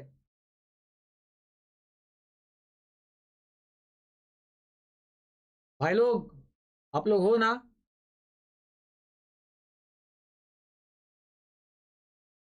हे, आर यू ऑल देयर? हाँ, ओके ओके ओके, चलो। तो इंडिकेशंस ऑफ ब्लड ट्रांसफ्यूजन, तो मतलब ब्लड ट्रांसफ्यूजन कब कब दिया जाता है, फटाफट करते हैं, खत्म करते हैं अभी आज का। इंडिकेशंस ऑफ ब्लड ट्रांसफ्यूजन कि कब देना पड़ता है। सीवियर ब्लड लॉस, ओके, जैसे सर्जरीज के वक्त होता है, एक्सीडेंट्स की वजह से होता है। सीवियर अनीमिया, ओके, तो सीवियर अनीमिया जैसे कि हीमोग्लोबिन लेस देन 5 ग्राम्स पर, तो ये इन कंडीशंस में आपको ब्लड ट्रांसफ्यूजन देना पड़ता है। नेक्स्ट, अब देखो, डोनर और रेसिपिएंट, ये दो लोग होते हैं। ब्लड ट्रांसफ्यूजन मतलब एक का ब्लड दूसरे को देना। तो डोनर और रेसिपिएंट, सबसे पहले तो डोनर, उसमें से आप कलेक्शन ऑफ ब्लड करते, ओके, ब्लड कलेक्ट करने वाले हो डोनर से। तो कैसे करोगे? तो एक 16 नंबर की नीडल यूज करते हैं, और ये जो क्यूबाटल फोसा में जो वेन है ना, वहां पे वो इंसर्ट करते हैं आफ्टर स्टेरिलाइजिंग द पार्ट। जस्ट एक बात बता दूं आपको, नीडल के जो नंबर होते हैं ना, वो 16 से लेके 26 तक होते हैं, ओके, और जितना नंबर कम मतलब वो नीडल का बोर ज्यादा बड़ा होता है। 26 नंबर की नीडल सबसे पतली और सबसे छोटी नीडल होती है, 16 की सबसे बड़ी नीडल। तो ये 16 नंबर की नीडल पार्ट को स्टरलाइज करके एंटीक्यूबैटल फोसा, आई मीन क्यूबैटल फोसा के सामने, फिर वहां पे इंसर्ट करके ब्लड कलेक्शन किया जाता है। कैसे? एक कंटेनर, कंटेनर मतलब बॉटल, जिसमें एंटीकोएगुलेंट है ACD, एसिड साइट्रेट डेक्सट्रोज। आपको पता है citrate is an anticoagulant, acid citrate dextrose 120 ml, इस एंटीकोएगुलेंट से भरे हुए बैग में या बॉटल में 480 ml का ब्लड कलेक्ट किया जाता है। ठीक, तो वो 480 ml blood, 180 ml and 120 ml anticoagulant, ठीक, धीरे धीरे धीरे धीरे वो ब्लड यहाँ कलेक्ट होता है। बार बार मिक्स करना होता है बीच बीच में आपको इस बॉटल को, ताकि ब्लड और एंटीकोएगुलेंट ठीक से मिक्स हो जाए। तो ये आपने कलेक्ट कर लिया। उसके बाद स्टोरेज, ये सब इसमें से कुछ भी आ सकता है क्वेश्चन। हाँ, ब्लड ट्रांसफ्यूजन के ऊपर क्वेश्चन आता है कई बार। Storage, blood should be store between 0 to 4 degrees. ये हो गया स्टोरेज, यहाँ पे आपने बॉटल को स्टोर कर दिया। फिर अब जाके ब्लड ट्रांसफ्यूजन, किसी को देना है अब ये ब्लड। अगला पार्ट ये है कैसे। उसके पहले आपको करना पड़ता है blood grouping and cross matching. Blood grouping and cross matching, ये बताने के लिए मैंने ये टॉपिक उठाया है। ओके, तो अगले 5 मिनट आपका कंप्लीट फोकस चाहिए यहाँ पे। सुनो, ब्लड ग्रुपिंग मतलब डोनर का और रेसिपिएंट का, दोनों का ब्लड ग्रुप चेक करो। ओके, सेम होना चाहिए जहां तक पॉसिबल। और क्रॉस मैचिंग, ये कॉन्सेप्ट मुझे बतानी थी। What is cross matching? तो ये रहा आपका डोनर, ये रहा आपका रेसिपिएंट, दोनों के ब्लड सैंपल्स कलेक्ट करो 2-2 ml। ओके, और सेल्स और प्लाज्मा दोनों का सेपरेट करो। सेल्स और प्लाज्मा दोनों का सेपरेट। ओके, क्यों क्यों सेपरेट करो? क्योंकि सेल्स के ऊपर होता है एंटीजन, आरबीसी के ऊपर होता है एंटीजन, और प्लाज्मा में होती है एंटीबॉडीज, एग्लूटिनिन्स। ओके, तो सेपरेट करो दोनों का। और फिर डोनर की सेल्स को मिक्स करो विथ रेसिपिएंट्स प्लाज्मा, और डोनर का प्लाज्मा को मिक्स करो विथ रेसिपिएंट के सेल्स। और करो, हाँ, सेल्स और प्लाज्मा दोनों सैंपल्स में आपने सेपरेट कर लिया। फिर उसके बाद डोनर के सेल्स को प्लाज्मा रेसिपिएंट के प्लाज्मा में मिक्स करो, और डोनर के प्लाज्मा को रेसिपिएंट के सेल्स में मिक्स करो। This is called as cross matching. Next, donor cells mixed with recipient plasma is called as major cross matching. मैंने वो बड़े एरो में दिखाया है। And donor plasma mixing with recipient cells is called as minor cross matching। उसको कहते हैं minor cross matching. ये क्यों है? ये अगर आपको आया तो आपकी कॉन्सेप्ट आज के लिए पूरी। वाइवा में पूछते हैं ये। तो सबसे पहले मेरे पीछे 2 बार कम से कम दोहराओ, antigen is dangerous. Okay, and it is the antigen which is dangerous. क्यों? देखो, हम बात कर रहे हैं एंटीजेन्स और एंटीबॉडीज की। इन दोनों में कौन डेंजरस है? Antigen is dangerous. क्यों?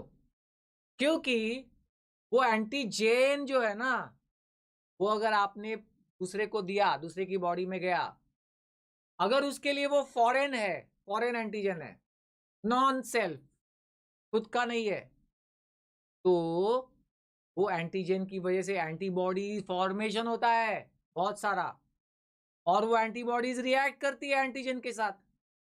ओके, एंटीजन एंटीबॉडी रिएक्शन हो जाती है। और ये भी याद रखो कि in this case antigen antibody reaction का खामियाजा किसको भुगतना पड़ता है? आरबीसी को, क्योंकि एंटीजन कहाँ होता है? आरबीसी के ऊपर होता है। जब भी ये रिएक्शन होती है तो आरबीसी का ब्रेकडाउन होता है। ओके, अब आगे सुनो, नेक्स्ट पॉइंट सुनो। Why is donor cells mixed with recipient plasma called as major cross matching, and donor plasma mixed with recipient cells is minor? This is based on the reactions that are possibly caused. Reaction that can be caused, उसके ऊपर based ये major और minor है। क्या मतलब है इसका? तो सुनो, अगर आपने ये मिक्स किया, अगर आपने डोनर के सेल्स को प्लाज्मा में मिक्स किया और सपोज डोनर सेल्स पे जो एंटीजन है उसके खिलाफ रेसिपिएंट के प्लाज्मा में एंटीबॉडीज है, पहले से मौजूद है। देखो गौर करो इस बात पे कि 20 अलग अलग टाइप के एंटीजेंस होते हैं, ना कि सिर्फ ए और बी और आर एच, अलग अलग टाइप के एंटीजन होते हैं। हर एक को तो ढूंढते हुए नहीं बैठ सकते ना ब्लड ट्रांसफ्यूजन पहले, तो हम ये सिंपल प्रोसीजर करते हैं। अब गौर करो, आपने ये मिक्स किया और मिक्स करने के बाद अगर आप देखते हो कि रिएक्शन हो गई, इसका मतलब क्या है मालूम है? इसका मतलब रेसिपिएंट के प्लाज्मा में एंटीबॉडीज है, इसके खिलाफ डोनर के सेल्स के ऊपर जो एंटीजन है उसके खिलाफ। इसका मतलब क्या हुआ? इसका मतलब ये हुआ कि डोनर के सेल्स पे कोई ऐसा एंटीजन बैठा हुआ है जिसको रेसिपिएंट फॉरेन मानता है, नॉन सेल्फ मानता है, और इसलिए तो पहले से एंटीबॉडीज बना के रखा हुआ है ना उसके प्लाज्मा में। ठीक है, तो गौर करो कि अगर आप तब भी ये ब्लड दे देते हो बिंदास, अगर ये देने के बाद आपने वो टाइल में रिएक्शन देखी और फिर भी आपने ये ब्लड दे दिया इसका इसको, तो there is possibility of severe massive antigen antibody reaction and haemolysis. क्यों? क्योंकि ये डोनर के सेल्स पे कोई ऐसा एंटीजन बैठा हुआ है तो रेसिपिएंट फॉरेन मानता है, इसीलिए तो ना उसके प्लाज्मा में एंटीबॉडीज है उस एंटीजन के खिलाफ, और इसीलिए जब आप ये मिक्स करते हो तो उसको मेजर क्रॉस मैचिंग कहा जाता है, because the reaction that can be caused will be major, it will be major consequence, के मेजर परिणाम होंगे। ओके, और क्यों? क्योंकि मैंने कहा ना एंटीजेन इज डेंजरस, तो अगर आप ये एंटीजन देते हो फिर भी ब्लड दे देते हो तो इसका बहुत सारा एंटीजन इसकी बॉडी में चला जाएगा, ये बहुत सारी एंटीबॉडीज बना लेगा रेसिपिएंट, और एंटीजन एंटीबॉडी रिएक्शन हो जाएगी उसकी बॉडी में और सीवियर हीमोलाइसिस होगा। ओके, यहां तक ठीक है? यहां तक ठीक है? ओके, अभी हाँ आयुष ने रिपीट किया था, और मिस श्रद्धा इज सेइंग कि एग्जाम आने से पैनिक हो रहा है तो व्हाट टू डू। चलिए इतना खत्म कर लेता हूँ, फिर उसका जवाब भी दूंगा मैं। ओके, और काफी हद तक पैनिक रिलीफ। अच्छा सुनो, donor plasma mixed with recipient cells is called as minor cross matching. क्यों? क्योंकि अगर आपको ये रिएक्शन दिखती है, सपोज आपने डोनर के प्लाज्मा में, सपोज डोनर के प्लाज्मा को आपने रेसिपिएंट के सेल्स के साथ मिक्स किया और आपको रिएक्शन दिखी मिक्स करने के बाद, और फिर भी अगर आपने ये ब्लड दे दिया इसको, तो जो परिणाम होंगे वो माइनर होंगे, ज्यादा सीवियर नहीं होंगे, और इसलिए इस क्रॉस मैचिंग को कहा गया है माइनर क्रॉस मैचिंग। मैं जानता हूं कि 99% स्टूडेंट्स को इसका आंसर पता नहीं होता है, इसलिए मैंने ये कॉन्सेप्ट लिया डिस्कस करने को, क्योंकि वाइवा में पूछने वाले हैं आपको। ओके, अब ये माइनर क्यों है, ये कॉन्सिक्वेंस माइनर क्यों है? तो मैंने कहा क्या डेंजरस है? Antigen, antibody is not dangerous. मतलब क्या? सोचो कि डोनर के प्लाज्मा में एंटीबॉडीज है, किसके खिलाफ? कोई ऐसा एंटीजन जो रेसिपिएंट के सेल्स पे है उसके खिलाफ डोनर के प्लाज्मा में एंटीबॉडीज बनी हुई है, ऐसा मान के चलते। और सपोज आप तब भी ये ब्लड दे देते हो, इसका ब्लड को तब भी आप दे देते हो, कुछ खास नहीं होगा प्रॉब्लम, माइनर प्रॉब्लम होगा। क्यों? क्योंकि देखो आप एक वक्त पे कितना ब्लड देते हो? 500 ml, उस 500 ml में से रफली प्लाज्मा कितना होगा? 250 ml। और उस 250 ml प्लाज्मा में कितनी भी एंटीबॉडीज होंगी।